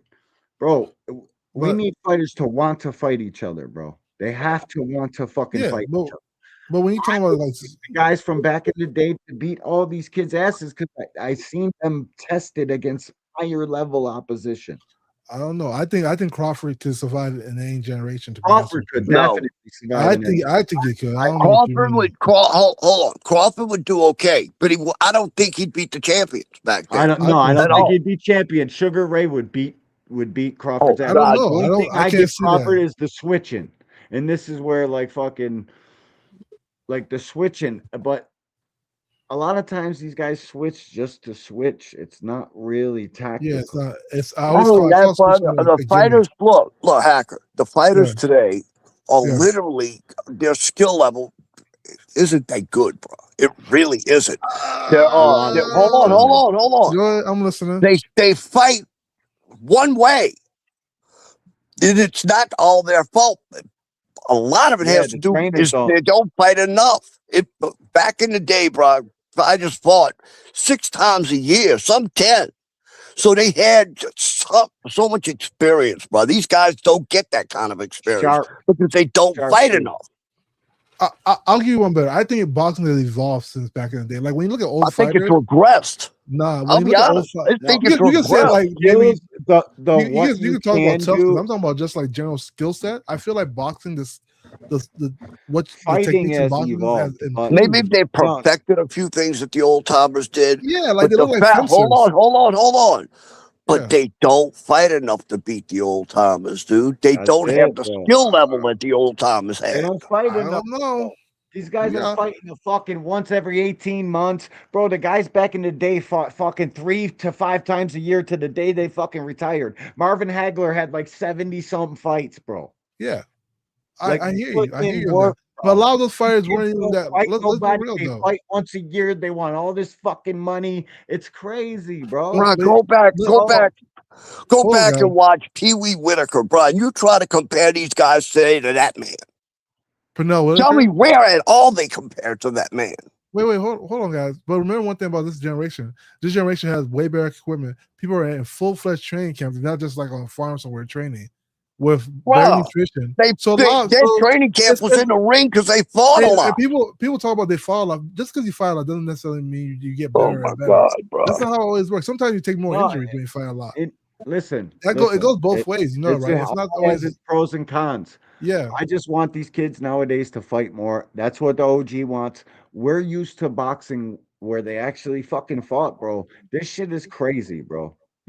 We gotta have the best guys fighting the best guys more times a year. Like one time every 18 months, it don't cut it for me. Well, the problem with these guys today is they don't want to test themselves. And then they got managers and promoters that sit on their back and say, oh, don't fight him. Don't fight him. We got to make money off you. If you lose, we can't make that money. Then you got freaking podcasters out there saying, oh, if a guy gets one loss, he's done. Like, no, that's so they won't fight each other because they hear all this shit. But bringing back the to the whole culture of Congress boxing in situation. America is one loss and done, and it's crazy, bro. It shouldn't be like that. Boxers are supposed to lose. They're But supposed bring to it have back a loss or two, bro. They're Bring it supposed back to to the Earl fucking. Spence thing. Right. My dad used to tell me there's always somebody out there that can kick your fucking ass. Yeah, and the object, you get your ass kicked, you go back to the drawing board and learn how to kick that guy's ass that just fucked you up. Like, that's how the shit has gone. That's how it should go. I agree. Right It should- now and forever. We shouldn't throw away Fucking- fighters when they lose. You know, I agree with that. The only fight for Devin Haney should be Ryan Garcia. That's Here's it. my problem with that whole comment. I've Why? been hearing this. Kale's been saying that for a minute. I don't know why he says it. That- Because no, if that's- any just- other no, person, Listen, kid. Yeah. You get your ass whipped like he did off supposed Osterine and fucking the 3 pounds to hold the Bible, bro. I'm about to start pulling the fucking clips back up and making shorts just to fucking put some pain into you guys. Because I don't think you really fucking remember the shit that was said during that fucking build up. I remember. And he gets whipped out like that and don't go get his lick back. And we're talking about fucking going to get Rolly. Well, fucking what? Well, let me give you something, D1. Let me give you something. So remember Ryan and Devin were supposed to fight after the New York card. People ignore this fight. Like they were supposed to fight. Ryan lost. That was the problem with the whole situation. Nah, dog, that No, don't that matter. was the- Boxers that was- are- that it's was the okay. He agreement. lost to Rolly. Yeah, Rolly that got was the punching agreement. Ryan power. lost. Made Ryan keep his hands in his pocket. Made Ryan think about what the fuck he was doing. That's Ryan- completely different from the style. And let's not forget, styles make fights. And you'll lose I'm to not- one I'm not style and denying beat the that. next style's ass. I'm not denying what It, you're it saying. has D1. nothing to do. Rolly punching, and that's why Ryan kept his hands to home. But Ryan hit Rolly with some hooks in that fight, and it didn't fucking phase But him. here's still the problem though. Disguised it well. They had agreement. Both Devin and Ryan had agreement. Ryan broke the agreement by losing. That's all it is. It's on Ryan. People want to blame Devin, but that's on Ryan for losing. Ryan was meant to win Well, that if I'm fight. Devin, I want that fight back, but Yeah, just and because there's- how bad I got beat up. Hold up. You can still Merry you still Christmas, Arena. Hey, Appreciate Arena. you stopping through. But look, you can still Arena, but you can still want that Going fight, at right? it. But what you do, here's what you do, old school, is like, okay, Ryan, since you're not gonna fight Rolly, the person you lost to, Because Ryan's supposed to fight Yeah, Rolly. no. He's not supposed to fight Barrios. If Barrios fight, if anybody should have a problem, it's the Ryan versus Barrios fight. Hey, I agree. I thought Ryan should go back and get his lick back. Rolly said Ryan's ducking him, right? Ryan's supposed to fight Rolly. He was supposed to have a rematch. Ryan pulled out. He doesn't want to fight Rolly. The person he lost to. Like, Ryan fight Barrios. The business Just of like I boxing, want that's Tank what and Rope so Ryan- fucking bad, bro. I'm Ain't even sure- funny. But D1. I'm sure it's not Ryan himself. I'm sure it's fucking Team No, it's Ryan Ryan. saying, Come on, let's go get D1. this Barrios strap and fucking make this Devin Haney fight 10 times bigger because the only value Devin Haney has is in the belts. Now he's got a belt and Ryan's got a belt, and we make a unification. It's probably a drawn up play that was in motion since Ryan dropped the fucking ball against Rolly. It's a terrible You're play. right 'Cause about guess that. what? It's a terrible play because if Ryan beats Rolly, then it clears up that whole debacle and makes the fight even bigger. But Ryan decided not to even fight Rolly. So now it looks like Ryan's just scared of Rolly and he's going to fight Barrios. So Devin. No, Ryan but is if you're scared of Devin, Rolly. There's no doubt if you're about it. Devin, you take up Ryan's work. You take Rolly. Because Rolly's the denominator, right? You take Rolly, you beat Rolly, take his belt. Ryan takes Barrios' belt. You unify. You have a big ass unification fight afterwards. That's perfect. Sounds great, bro, right? In a perfect world, if Rolly wasn't about to go fight Manny for fucking a if way Rolly bigger payday. wasn't ducking. Yeah, if Rolly wasn't ducking, sure. Rolly's not ducking fucking Devin for Manny. Don't go like that, kid. Manny hasn't signed the fight. People keep talking about the Manny Pacquiao fight's not even signed yet. Listen, I bro, think Rolly's not fighting Devin just to be an ass. I'll be honest. No, Rolly's got a fucking signed contract with Manny Pacquiao that's about to fucking happen in the spring. I'm gonna tell you. I didn't know that because from what I had heard, the fight wasn't happening. Yeah, the fight's not signed yet. But look, I'm gonna tell you. I'm gonna tell you something about boxing. How do you know if it's signed or not, Hacker? It's not to the general public at least. If they signed it, not to the public, but you can tell the way they question Rolly, the way he's smiling. Like, we'll see. I would bet on it. And Rolly ain't scared of Devin for what? But here's the thing. But people Rolly punch a fucking. Yeah, I don't think Rolly's scared of Devin. I think if Rolly was going to keep Devin from fighting Devin, it was just to be a dickhead. No, let me explain. Let me just explain one thing to you guys. The way I always say this, right? Fighters know each other. The way we look at fighters and the way fighters look at each other is totally different. Fighters spend time in the gym is together. What you're trying they to say. spar together. Rolly and Devin have sparred. Cool.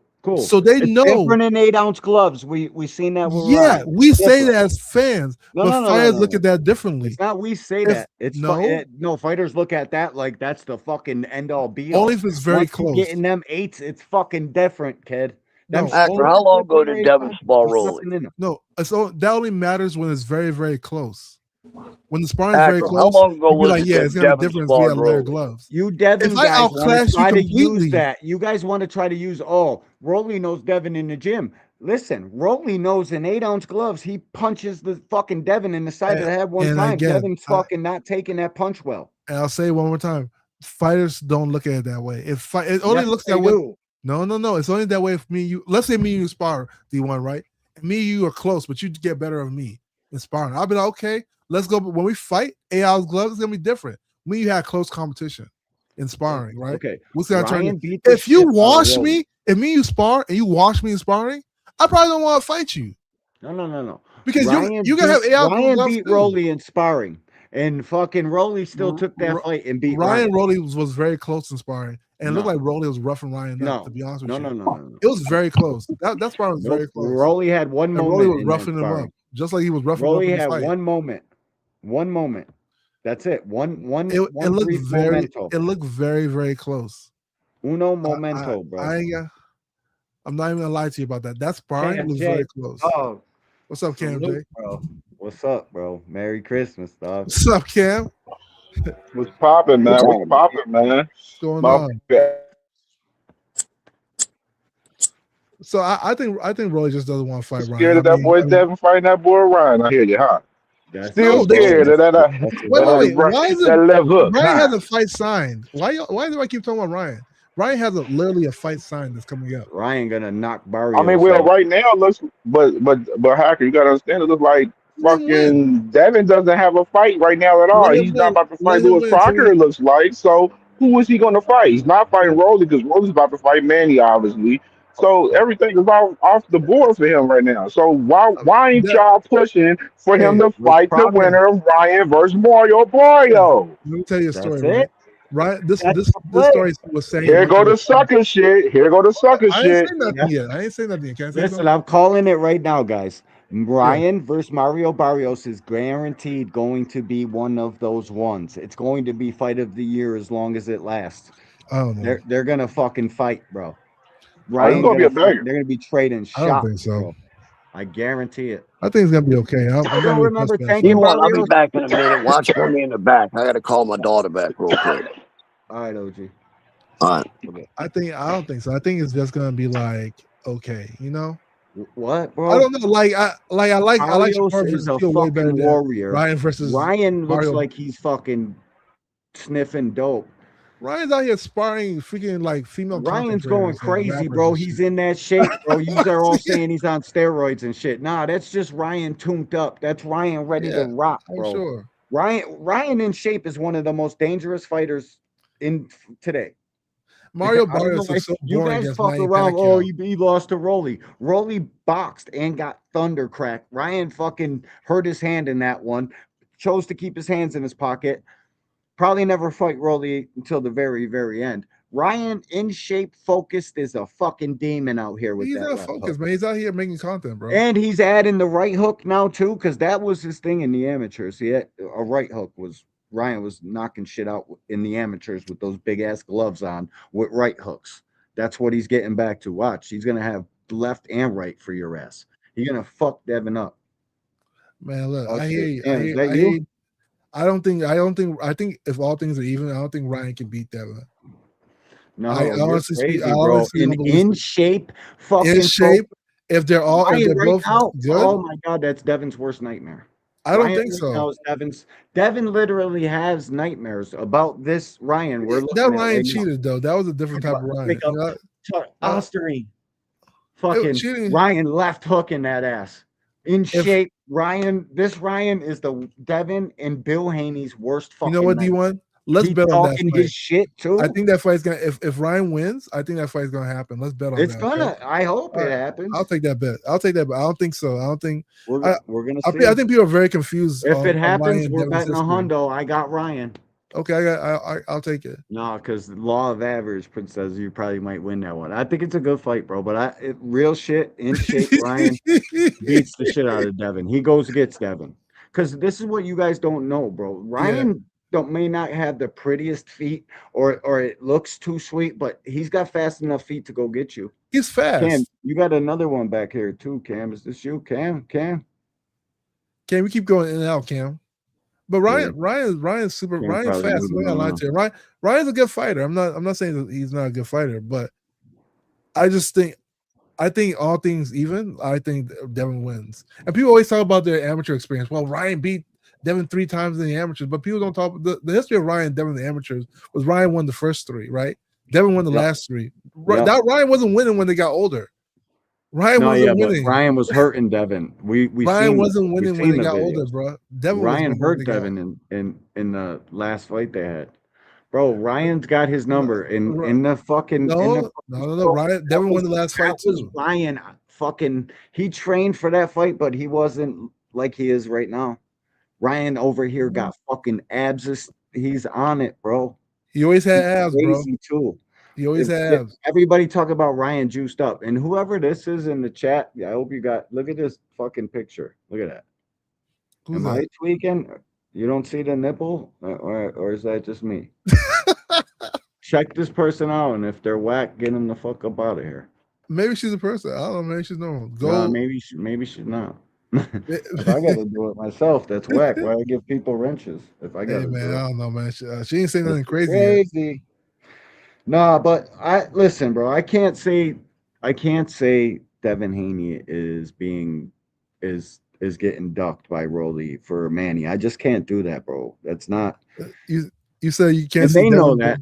I can't call Rolly a duck for Devin. For if he's got a Manny fight, but if he doesn't have the Manny fight, I have to agree with you guys. But he's got the Manny fight. Bro. Okay, let's see. If he doesn't have the Manny fight, you gotta call him a duck, D1. I think that's Duck Tracy but right Rolly is fucking. He can do what he can. Fuck. Ain't nobody gonna hold him accountable for it, bro. Rolly got the casuals. And you know, I'm happy People Rolly really won like the belt, Rolly, bro. but Rolly's the worst type of champion. Rolly's ass get numbers, bro. People love Rolly, bro. I don't know what to do. Yeah, I hear you, but like, bro, I like Rolly too, bro. I will go out of my way to watch Rolly fight, bro. Yeah, but people always say Rolly will fight anybody, and that's obviously not true. Rolly has a type, bro. Rolly be picking and choosing out here, and that's one. He's the worst type of person to have a title, you know. Who you because got? certain fighters that are hard for him, he's not gonna fight them. That's just the reality of it. Yeah, but bro, Rolly's gotten much better with Solace. People gotta fucking give him that. He outboxed Devin, or he outboxed Ryan Garcia, which Devin They Haney sparred couldn't before. do. Cam, that's you. Yes, sir. Yes, sir. All right. You could be or Alvarado. Who you got? Cam or Cam? I know you know this fight, but Hack, who you got? I don't know those guys. The Japanese guy or Alvarado. I don't know. The Japanese, obviously, I guess. It's a good fight. Who you got, Cam? I ain't even tapped in. Just for tomorrow? Yeah, the Japanese card. For tomorrow? Oh, yeah, I ain't tapped in on this one. Yeah, bro, it's at 4 o'clock in the morning. I'm gonna be on here talking my shit. I don't know if I'm gonna go live at 4 a.m. You ain't about to call the fight early in the morning, for the morning like that. I might, bro. I might. I'm gonna be up. I'll be up early, like getting up at like 5, 6 in the morning. So like it's probably gonna start later, but it on the zone. I'll be up to watch the co-main and the main. At least them two. At least the older I get. What's up, Arena? The older I get, bro. Like I pay $45 for that DAZN package shit, right? Now I can't fucking not let that event go by without seeing it because I'm paying for that shit. I hate paying for shit that I'm not gonna use, bro. So if I pay for something, I'm gonna get up and watch it. The main fight fell through them. Rolly's ducking. Cheap ass, old as shit. If Rolly doesn't fight Manny next fight, I don't care what reason, man. Rolly ducking, man. Rolly never wanted to fight Devin since 135, man. It's always no, I can't say that, bro. You can't call Rolly no duck for Rolly's is a supreme cherry picker. I'm telling you, he doesn't fight people. He fights people he feels like he can beat. Like that's Rolly. Bro, if he's got a Manny Pacquiao fight, he don't gotta fucking. Why do you think he was chasing? Why do you think he was chasing Ryan for? Because he sparred Ryan. But like yo, we always try to give him that point though. He's not like Adrian Broner, who's give. Adrian Broner didn't give a fuck. Rolly cares. Rolly said, "Bro, give Ryan his rematch." Why is Rolly screaming, "Give Ryan his rematch"? Like behind the scenes, they talked about some shit, and Devin wasn't okay with it. Fucking, why isn't Devin the only fucking fight for me in his situation? All things considered, bro. It's it. I don't care about anybody else you're fucking talking about. It's Ryan Garcia or nothing for me. That's he's gonna try to collect the belts at 147. Fuck them belts. Crocker, why can't he even get the Crocker fight? They're talking about fucking fighting Keyshawn next. They might, and Keyshawn's calling him out. What's up? Why ain't they answering that? Why is he's trying to get the title? Keyshawn fight don't make sense right now, right? The fight that he wants is a title fight because he just got a title. Unifying looks good on him. Why is everybody saying Devin Haney's blackballed right now? Because it looks like A-Hearn's trying to step in front of the Crocker fight, and then you have Rolly. That's just Rolly's been ducking forever. No, so why is Eddie Hearn trying to step in front of the Crocker fight? I think Eddie Hearn is smart. I think Eddie Hearn knows Devin and he knows Crocker. I think he doesn't think Crocker can beat Devin. If you're gonna ask me, you think Crocker can beat Devin? Cannot. I don't think he cannot. I don't think so. I think Crocker's got a puncher's chance in that fight. He got a chance. Yeah, everybody got Crocker's a hard guy, man. I told y'all. Hey, Hacker, what I tell you? Hacker, what I tell you? I told you about Eddie Hearn. D1, I told you about Eddie Hearn, right? Me and Cam. D1, let me tell you a funny story about me and Cam. One day I was on Cam's channel and Brian Norman Sr. came up there, right? And they were gassing, they were gassing Brian Norman Sr., putting barriers, but he would tell. So now he wants to change the subject. He wants to change the subject. Hold on, Cam J. Hold on. He wants to change the subject. He needs to hear this. I told you about Eddie Hearn, man. D1, hold on. D1. Fuck the story. Listen, I told you know why I told Brian Norman Senior. I said, listen, Brian Norman. I said I don't think your son can beat Devin because I don't think his feet are as educated as Devin. Not saying he's bad. He's a great fighter. I don't think he can beat Devin. You know, Cam J showed like a video of like Devin, like Brian Norman jumping ropes. Like he got footwork, and then Brian Norman says, like, he can do everything. He got the reach. He got this and that. I said, okay, no problem. The real reason Devin won that fight, he knocked him down, and then Brian and Devin won that fight. Cam J comes back the next day and said, I knew Devin was going to win. He ain't saying that shit, bro. Listen, it was a 7-5 fight.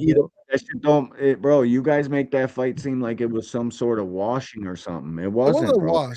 Eddie Hearn and Lewis Crocker.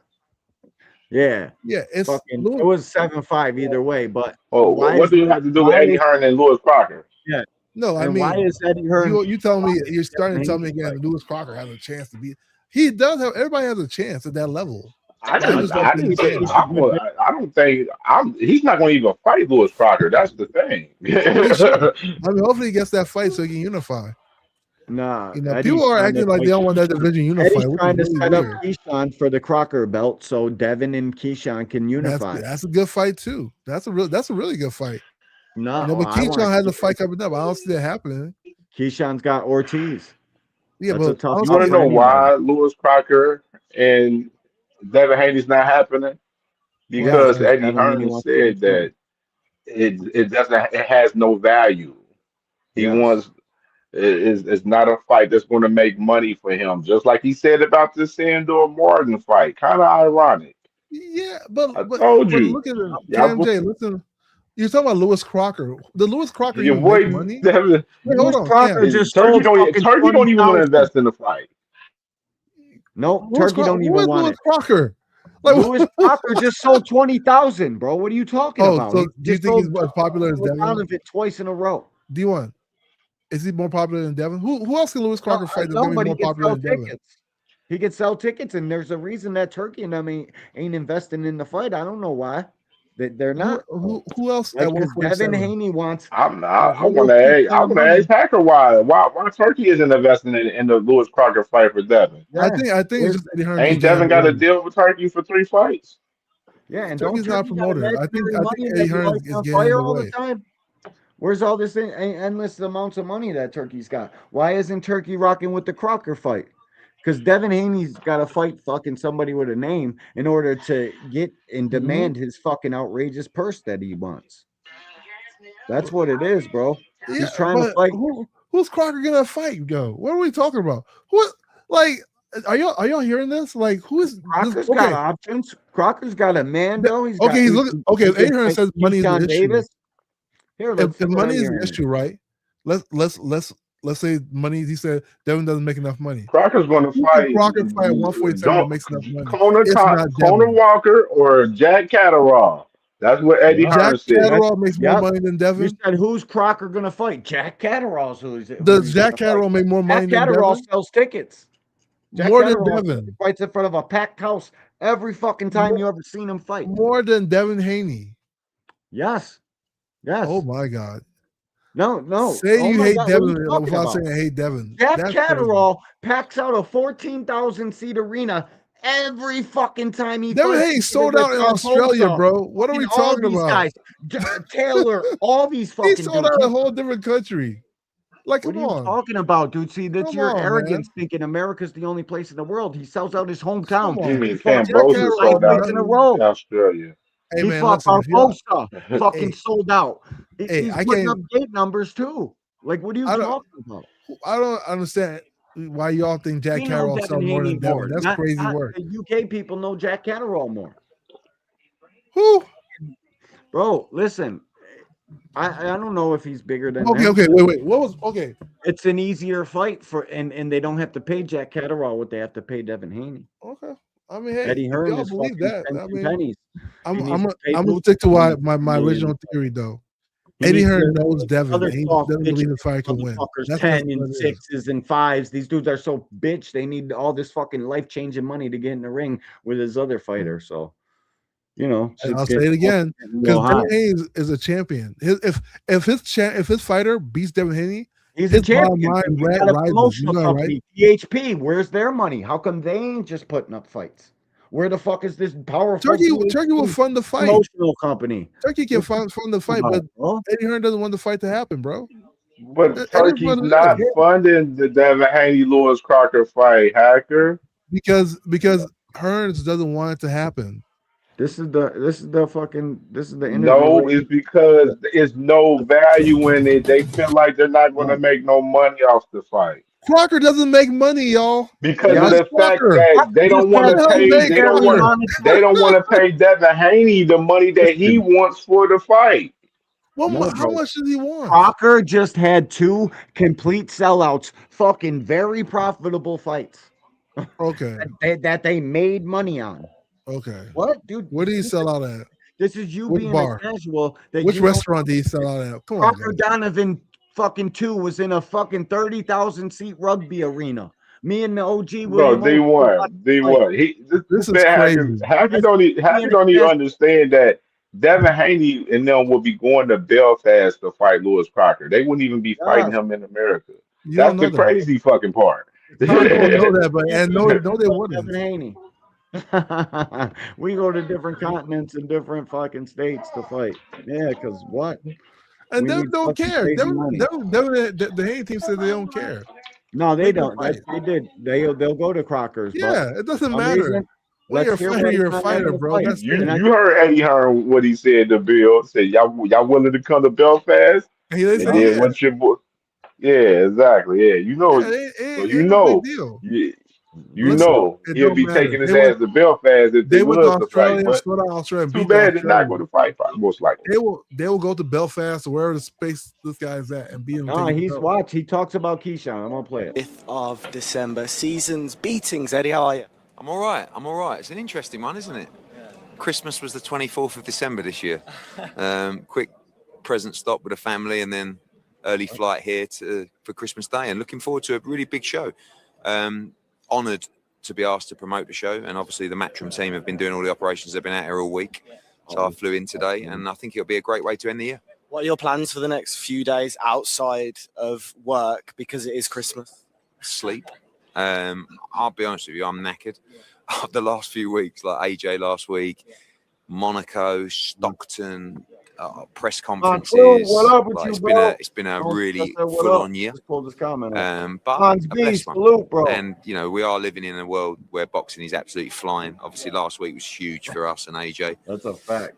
But basically, I'm going to leave here. I'm going to go straight back to the room and go to sleep. That's what I'm going to do. Yeah, everyone's asking me why I'm out here. It's for the love of the game. It's for the love of the game. You mentioned in your last interview about the run that you're currently on, and I was going to bring this up regardless. Yesterday's price is not today's price, right? It feels like the documentary was unfortunate because it was so great, but a lot of your fighters were just losing in it. Now it feels like things are turning. Now they're not even filming it, I said earlier, in an interview, I think it's just like AJ is a shining example of consistency. And basically, if you're consistent and you keep doing the right things, you'll win and good things will happen. Hold up, sidebar, bro. What the fuck are we around here championing fucking Anthony Joshua? Like he's some sort of... What the fuck, bro? That was Jake Paul he just knocked out. That's it. He was supposed to do that shit. Fucking dude acting like he fucking just knocked out another peer is crazy, crazy work, bro. But unfortunately, we went on a run where we just kept losing. And then obviously, like you said, like the Doc, Conor Benn winning recently, obviously Katie Taylor previously, AJ last week. That AJ thing, we weren't lost, but we were like strategically looking what we're going to do. We were going to fight in Riyadh on the November 22nd card. I'm also experienced enough to know this too shall pass both ways. So you might go on a bad run, but as long as you stay consistent, you're going to win more often than you lose. And right now, we're enjoying the success that we're having. For sure. I was out in Dubai for the Andrew Tate fight, and there was a girl out there who clearly never watched a boxing fight in her life, and she was like, I never knew AJ was this fine. And it was like a realization. You can see things online on Twitter and Instagram and TikTok, but when you actually see it in person, like when you say he's the biggest star, like he does have that crossover for not only the UK, but the US now, and not a lot of US fighters. Stop I mean, AJ's dick. like, he is obviously he's a very handsome man. He's carved out of stone, and for years and years, this is get crazy. Jake Paul done in 6 under the amount of pressure. But what was he saying? Some rounds and just break him down. He said before the fight, "I'm going to break him." Amazing. I think he's an incredible athlete. And my God. Yeah. Sorry, that a fucking, Jake's mum doesn't like. Was that an accident? Did you guys hear that? Every time I fast forwarded it, he was glazing fucking AJ. Like, what the fuck? Like me, but if you can send me a free book, that'd be fantastic. There we go. To make it short. How do we make this Tyson Fury fight then? Frank said that AJ wants to warm up, so Tyson. Oh my God, dude. We'll do it. Now it's all about. But we would also Where's go this straight into the interview fight. at? Where are you saying? There's rumours of Tyson fighting in April. We'll have to see. But we're committed to that fight. We've got to put the finer details on it with His Excellency. But, you know, we've been in conversations with him for a long time about what 2026 looks like. Don't get me wrong. What happened last week does play a part in those conversations. But we also want the Tyson Fury fight. You know, I meeting with AJ yesterday made it very clear to me. You need to get me that fight. Get that fight. It is in this interview. And that's what we'll do. Crawford has retired since we've last spoke to you. Are you surprised? You mentioned to Ariel, you think there's a chance he comes back. What's your honest take on that? Only because I'm skeptical and I know the business. So he might just be done. He might have a few niggling injuries and might just think, I just don't want to do it anymore. Or he might have a contractual issue, or where, you know, a retirement could get him out of something or make. Oh, shit. Devin's changed because Devin's fallen out of love with the sport of boxing because of what happened with Ryan Garcia and other bullshit as well. Oh, that's old. Hold up. I'm searching. Blue blood cap into some shit. Devin Haney's being blackballed. Fuck out They of just need here. to make the fight, man. That's This all one I'm saying. 8 days ago. Are we that far? Is this what we're going off of? 8 days ago? I got as the fight approaches. By the way, we'll just do questions, yeah? Because is there pressure on AJ not only to get the win, but a Francis Ngannou highlight type knockout against Jake Paul? Yeah, that's what you always want. I mean, look, I think that you don't know how clean the knockout's going to be. You can never predict how clean it's got to be because a lot of it's down to the opponent as well. I mean, if Ngannou came to win the fight, he came on the front foot, he was throwing punches. I really don't feel like Jake Paul's going to come on the front foot and start throwing a lot of punches. If he does, well, I mean, he'll need a wheelbarrow for his balls, but he'll also get badly hurt. So I think he needed a when you're wheelbarrow trying to for his survive, balls. sometimes you can do rounds, and I think doing something outrageous, which is kind of like his thing. Just another glaze fest. I respect a lot of things that they do, and I respect the fact that they've really dedicated themselves to their craft in boxing. And he is a fighter. Forget the YouTube stuff, yeah. And I thought what he said the other day about, don't put me in a box. I think he's absolutely right. You don't just have to be a YouTuber. You can go on and do other things. And look at all the things he does with his businesses, with MVP. Yeah, they'll be banking on AJ hasn't fought since Dubois. Go in and it's scrappy and we win on points or something like that. Listen, load of money. We got the run out, no drama, but wouldn't knock him clean out as quickly as possible. And you mentioned Jake normally has all the antics. Sanction fight that some commissions would have sanctioned and some commissions wouldn't have. At the end of the day, I'm very happy that I can stand there in a position of not promoting the show, not pushing the fight, as in trying to make this fight. I received a phone call. We had an offer that gives everybody a wonderful Christmas. And we said, thank you very much. We'll be there. And if we have to walk there, where every camp, what's he, 38 years old? Which is part of my job. Eddie, do you think that Terence Crawford, even if this retirement was to be like a promotional thing, do you think he's too old to come back? No, but it all depends on his body. I mean, that are they already asking? I wasn't being facetious before, but you never know the landscape of this. But more likely, he's thought this is a good time to bow out, or got a few niggles, and I don't think I should fight anymore. But if physically he's able, he's one of the greatest fighters of all time. So his IQ's on another level. But what is there to do? Like, he's not going to want to go and fight Jaron Ennis. Like, he's going to look at that and go, well, I'm going to fight a 28-year-old coming through. I'm giving you my legacy. Do you know what I mean? So I think bowing out at the top like that is pretty cool thing to do. Salute to Bud Crawford, man. I mean, look, it's a really interesting, that decision from Terence Crawford hates really means that a lot of the belts become vacant. So you've got Shiraz against Mvili, but now with the WBO, you've also got Shiraz against Pacheco. So I think the fucking greats always fucking fought the next up-and-coming guy. And if the next up-and-coming guy was good enough to beat them, so fucking be it. They passed the fucking torch. But if the great was great enough to beat that young up-and-comer, he's even fucking greater than he was before. Hector can watch it through a torch of trash. What are we talking about? That's what makes cements his legacy. You know what? Maybe we could be having different conversations about Terence Crawford if he would fight fucking Jaron Ennis. Then now we got to say, wait a minute. All-time greats got all-time great scalps on their resume. You put Boots on your resume, and Boots is guaranteed win, lose, or draw in that fight, going on to do more in his career. No, it's not. That fight does nothing. Earl Spence was a bigger fight than Boots. What are we talking about? Stop the cap. We all know who fucking Boots is, bro. Wait. Earl Spence was a bigger fight at 147 than Boots Ennis, who had no titles. Fucking just as accomplished. Spence was ruined when he fought him. Shut up, bro. Stop. Listen, stop the excuse. He was ruined. He ain't like fucking Boots, dude. No, Pacheco against Shiraz or Munguia. Prides himself on how fighters were prideful in the past. No, bro, you gotta compare the fighter.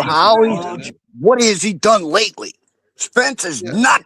What did he do lately? He beat Ugas. Ugas was one of the people that beat Crawford. He got in a car wreck, dude, and he's never been the same since. He froze up in the Ugas fight looking for teeth and shit. That wasn't even what it was. That motherfucker was brain frozen. Bleed for a whole week. He made Ugas's eye bleed for a whole week. What are we talking about? Yeah, but so what? We watched Barrios beat. You saw tested. They've both been tested. Come on, guys. I don't know. This is Crocker deal. Is this what we're going off of? 8 days old. Tested their whole career. You saw they're a very reputable agency as well. And why would they not want VADA testing? Yeah, better ask them. But we didn't have a problem with it. You saw they're extremely reputable. It's not like some random agency that's popped up from nowhere. But we were tested by UCAD as well. Obviously, you saw the different. Well over half a dozen tests, I believe. So we were happy with the procedure. Do you know how many tests, Jake, then? It'll be the same. You just mentioned that MS. Hey, I want to make a comment about that Sean Patel. Just waiting. I mean, it's extremely frustrating. I mean, you saw Rick Merigian come out with some wild post the other day. Like, we can't understand it. You know, we agreed to deal with Golden Boy and DAZN in a room.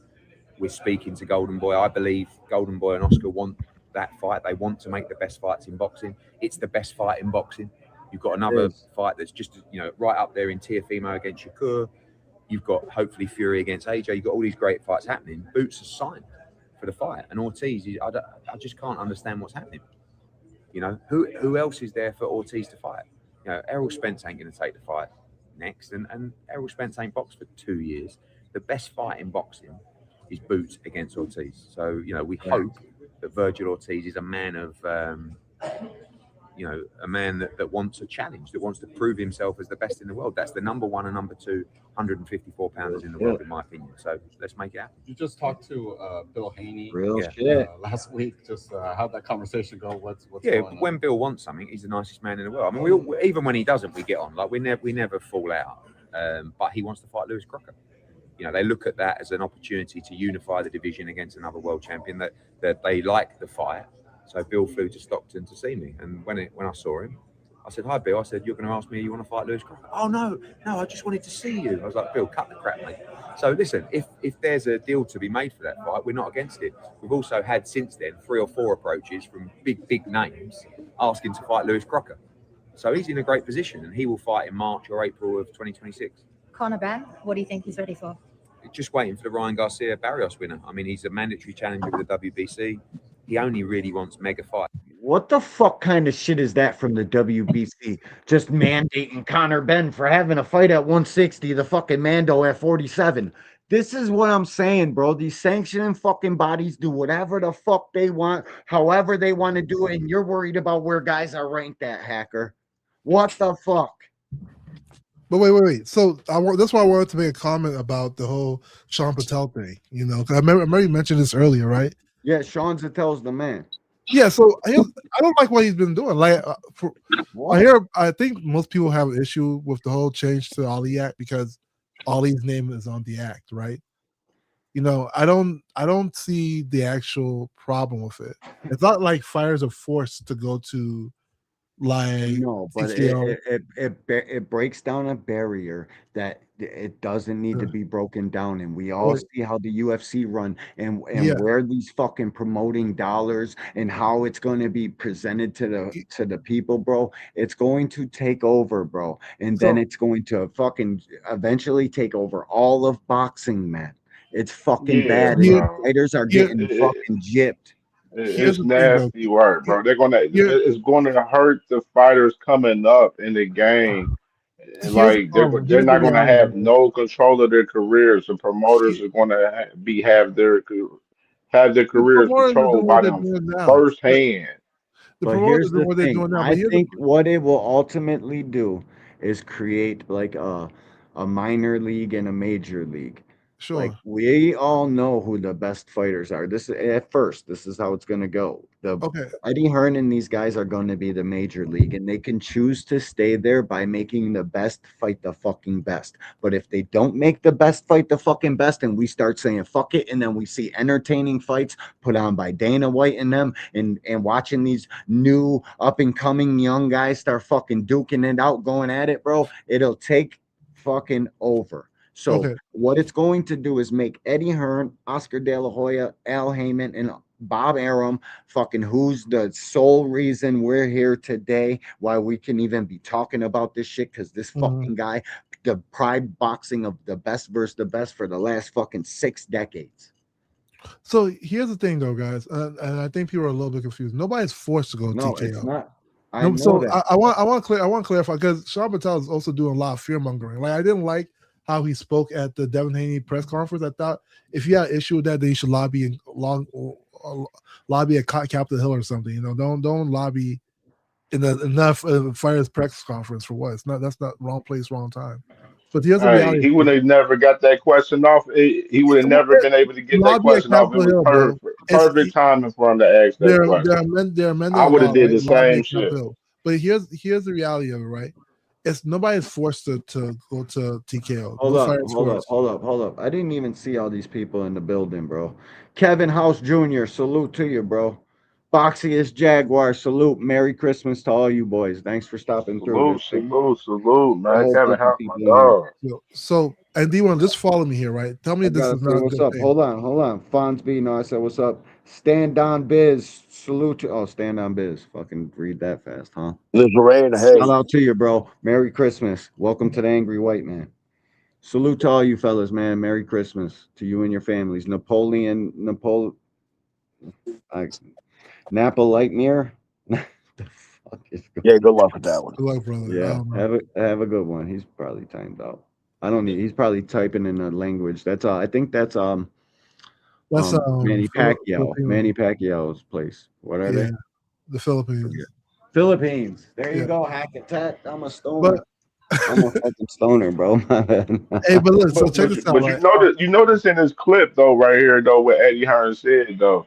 He said that Lewis Crocker got options. You know what I mean? Yeah, but Devin Haney is the biggest option they got. But here's the thing though, right? I'll put it like this. Like nobody's forced to go to TKO. Nobody's forced to work Eddie Hearn's eyes. Nobody's forced to work with Turkey. No fighter is actually forced to do anything.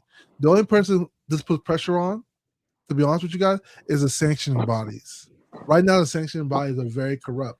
So let's say the sanctioning bodies been corrupt, but Ring Magazine ain't no difference, bro. We just seen that bullshit ass pound for pound list Ring Magazine just put up, man. Nobody don't give a fuck about that bullshit over there, dog. No, hold on. Not at all, my boy. Guess what?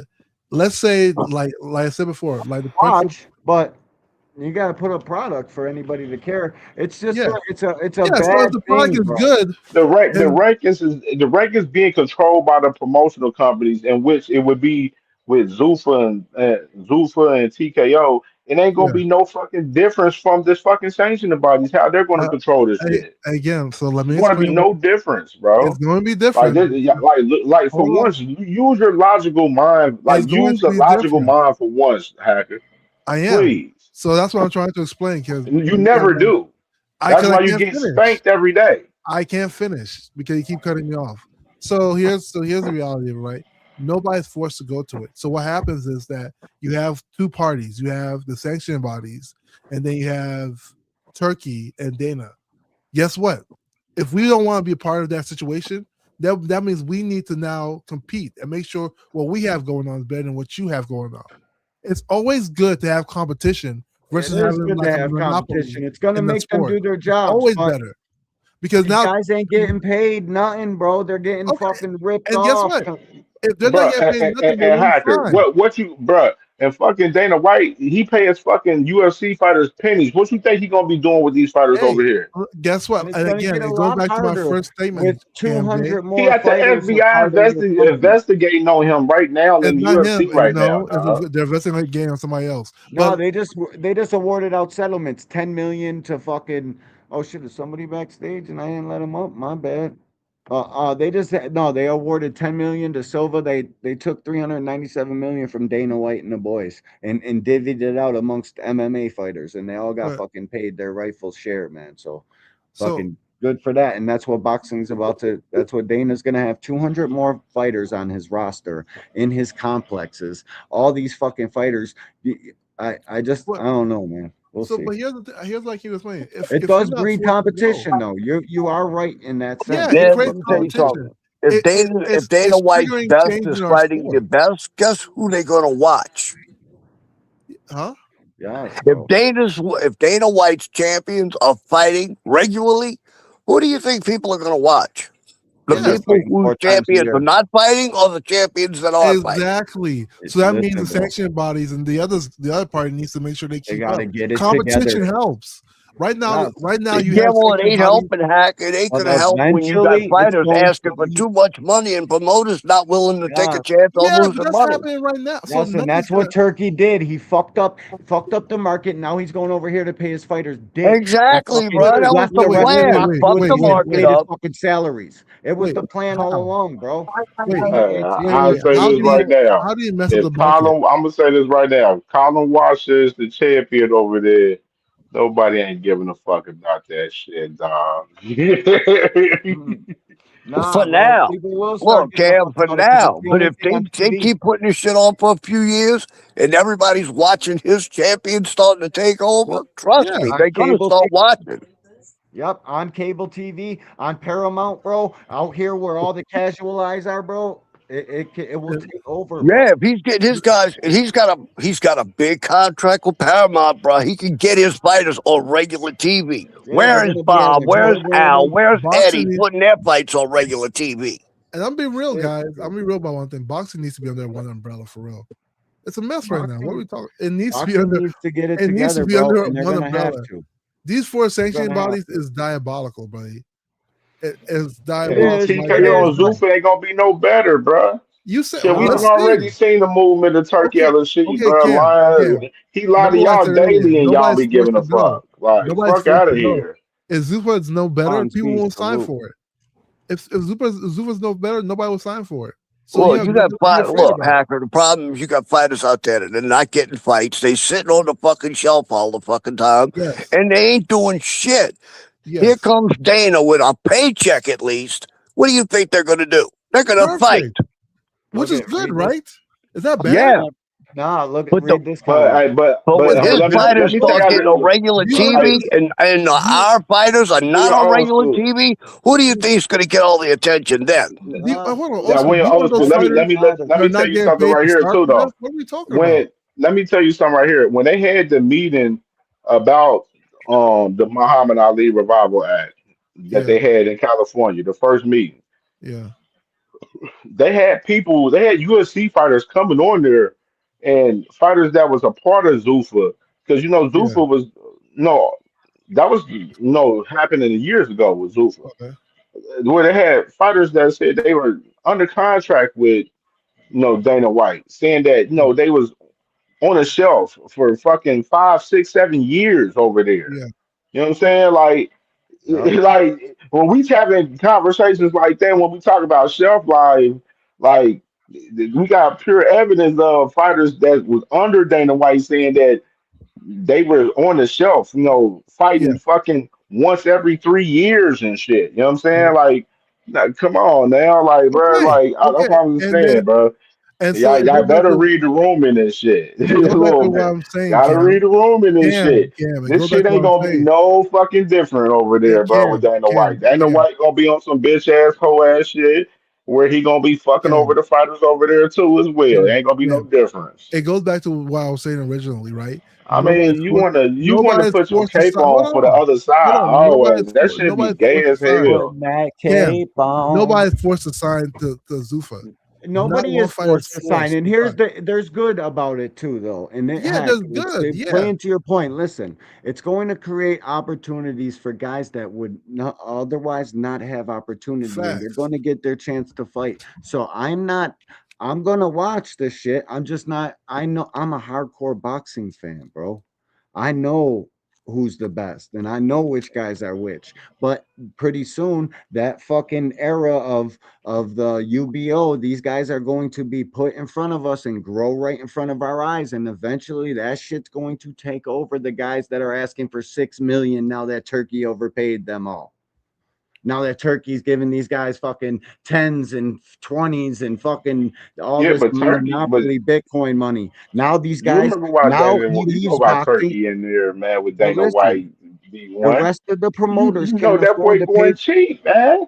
Listen, bro. Turkey is paying these dudes. He's giving these dudes way more money than Eddie Hearn, Al Heyman, any one of these promoters can give these guys. And it's on purpose because when he's done and he's all TKO and he's paying his guys fucking 750,000 for champs, he don't.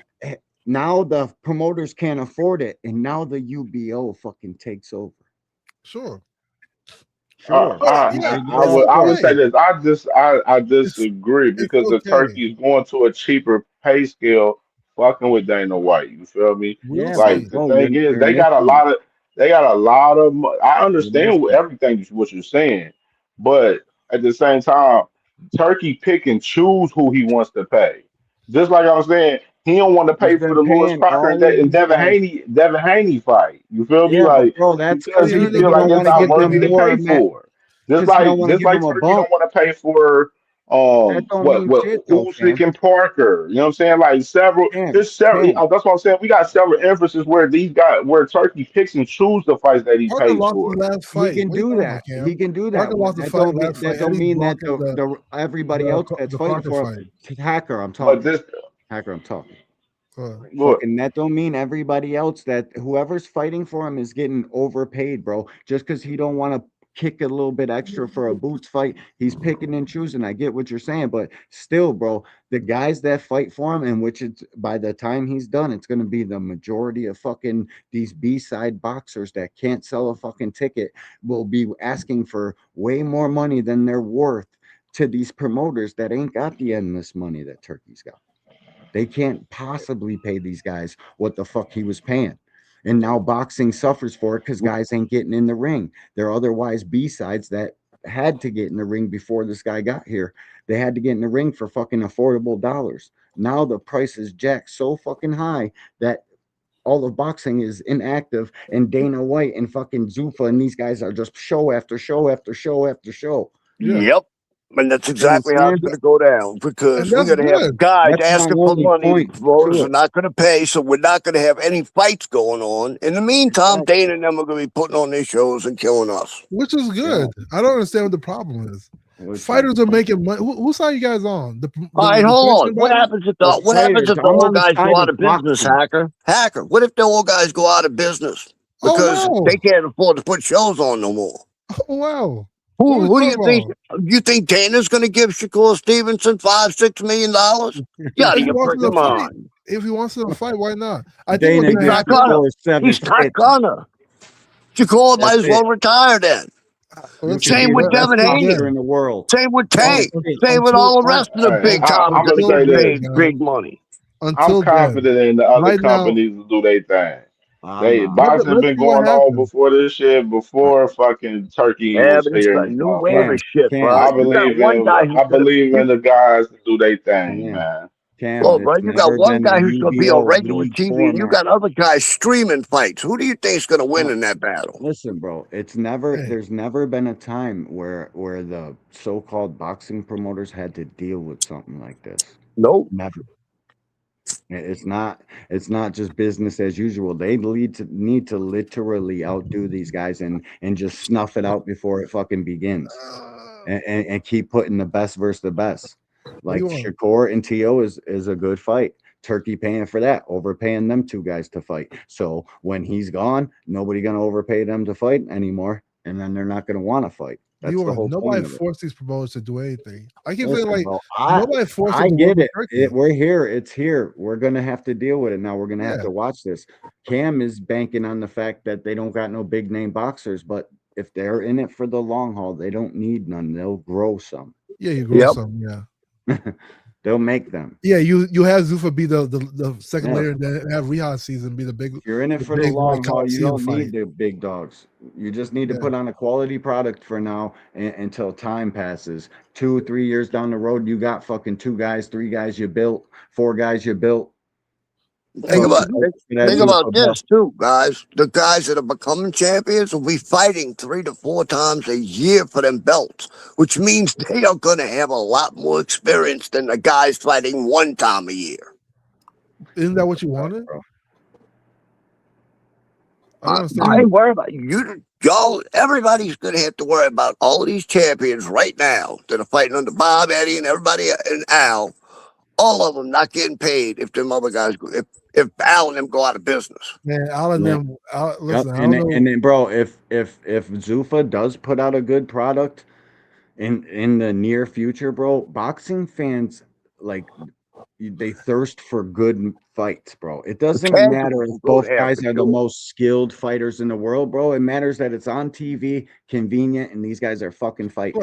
And wait a minute, they got programming. They got like fucking what was their they're gonna do them things like they did with the UFC, where they have these what you call it, where all the fighters will come into a house and then they all fight their way out the house and then they get a crack at the champion and shit like that. They're gonna do all that crap. Keep it popping, man. Why not? Why? I don't understand. What are you guys afraid of? What are we worried about? We're worried about Bob going out of business. We're worried about Al going out of business. We're worried about Oscar going out of business. In the 90s. No, and here's something that nobody's thinking about. What are we talking about? Guys, here's something nobody's thinking about. What's to say Al Heyman and them and Oscar De La Hoya and all these guys don't just start UBOs themselves? Exactly. Competition makes changes. Listen, bro, if there's something out there that says you can pay these guys $750 per fight and they're doing it and it's working on TV, you don't think promoters want to Al doesn't have to be an advisor no more. He could be a promoter. I would love to see that. I'd love to see that. I'd love to see Shakur, Devin, Tank, all of them have to fight for $750. They wouldn't know how to act, bro. They wouldn't fight. I guarantee you they'd quit. Guess who filed for their license for a UBO? Tom Brown. Okay. You know what Tom Brown is? Yeah. This shit ain't good for boxing, bro. For the fighters, it's not good. I get it, bro. People think the fucking old way is gonna work, bro. If this little league from Dana White is a success, and the big promoters, Oscar, Eddie, you know Eddie will fucking sell his wife, bro. Oscar will sell his wife. Like if the money's right, bro, Oscar sees Dana White turning fucking hand over fist profits and putting on a good fucking show, and it's working and successful. What's to say they ain't jumping shit?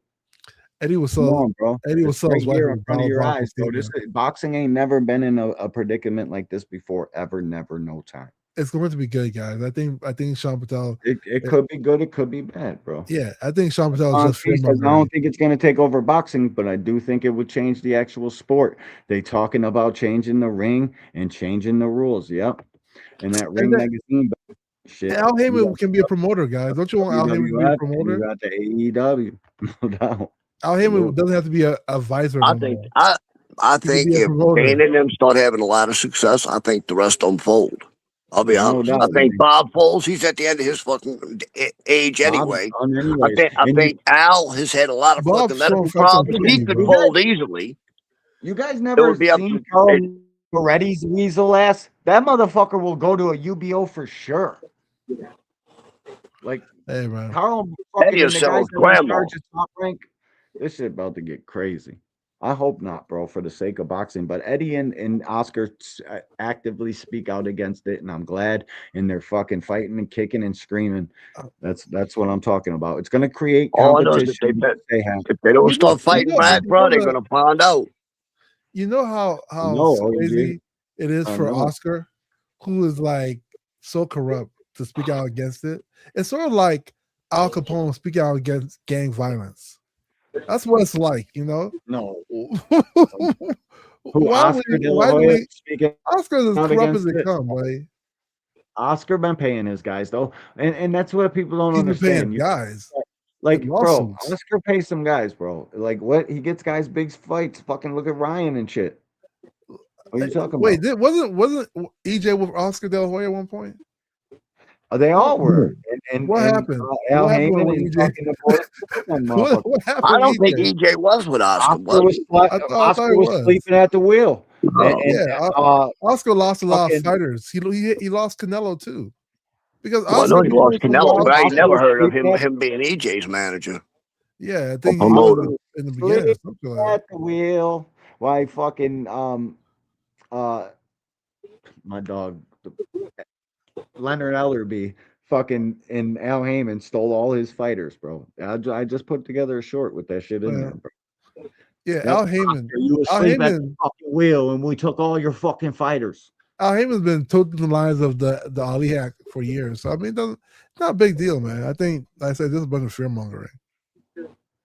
Boxing needs to change anyway. Right now, the cards we're talking about are turkey cards anyway. Boxing does need some change, but I ain't willing to make that kind of change for it. The fights that we've been talking about for how many months have been mainly turkey cards. No, I know. Like, what are we talking about? And listen, Turkey's about to be done, and you know who's going to fill Turkey's shoes? Those low budget fights. I don't think he never said it was going to be done though. 50 purrs. He didn't say he had like 18 months of engagement. He didn't say he was done after the 18 months. Yeah, but bro, what if he is done? What do you mean, bro? You think move forward, bro? Interested in lighting money on fire in the sport that's fucking dead? Boxing will still move forward. I know, bro. And listen, bro, I admire everybody that thinks that boxing's gonna pull through and shit. Because I want boxing to pull through. I pray to God it does. But if fencing can pull through, boxing can pull through. Boxing will be fine. It'll always go forward. It's not. We've been on 3 hours, bro. I gotta go hit a store. Remember, I was telling you that. Yeah, I gotta get out of here too. I didn't know we were on here for 3 hours. We got 109 people in the building. I wish a couple of y'all would hit the like button. That would be cool. A couple people in here. We appreciate everybody that popped out. I want to wish you and your family happy holidays. Happy holidays, everybody. Happy holidays, guys. I appreciate you, Hack. Thanks for stopping through, buddy. Of course, brother. See ya. Chat, all y'all, love y'all. Super chatters, appreciate y'all. Cash appers, y'all know what's up. Thank y'all for participating one more again, and we'll be back the week after next, and that's my birthday. I'll be 43 fucking years old. That shit's crazy. I don't know where the time went, but still young, bro. Thank y'all. Peace. Peace. Next one. Good show, OG.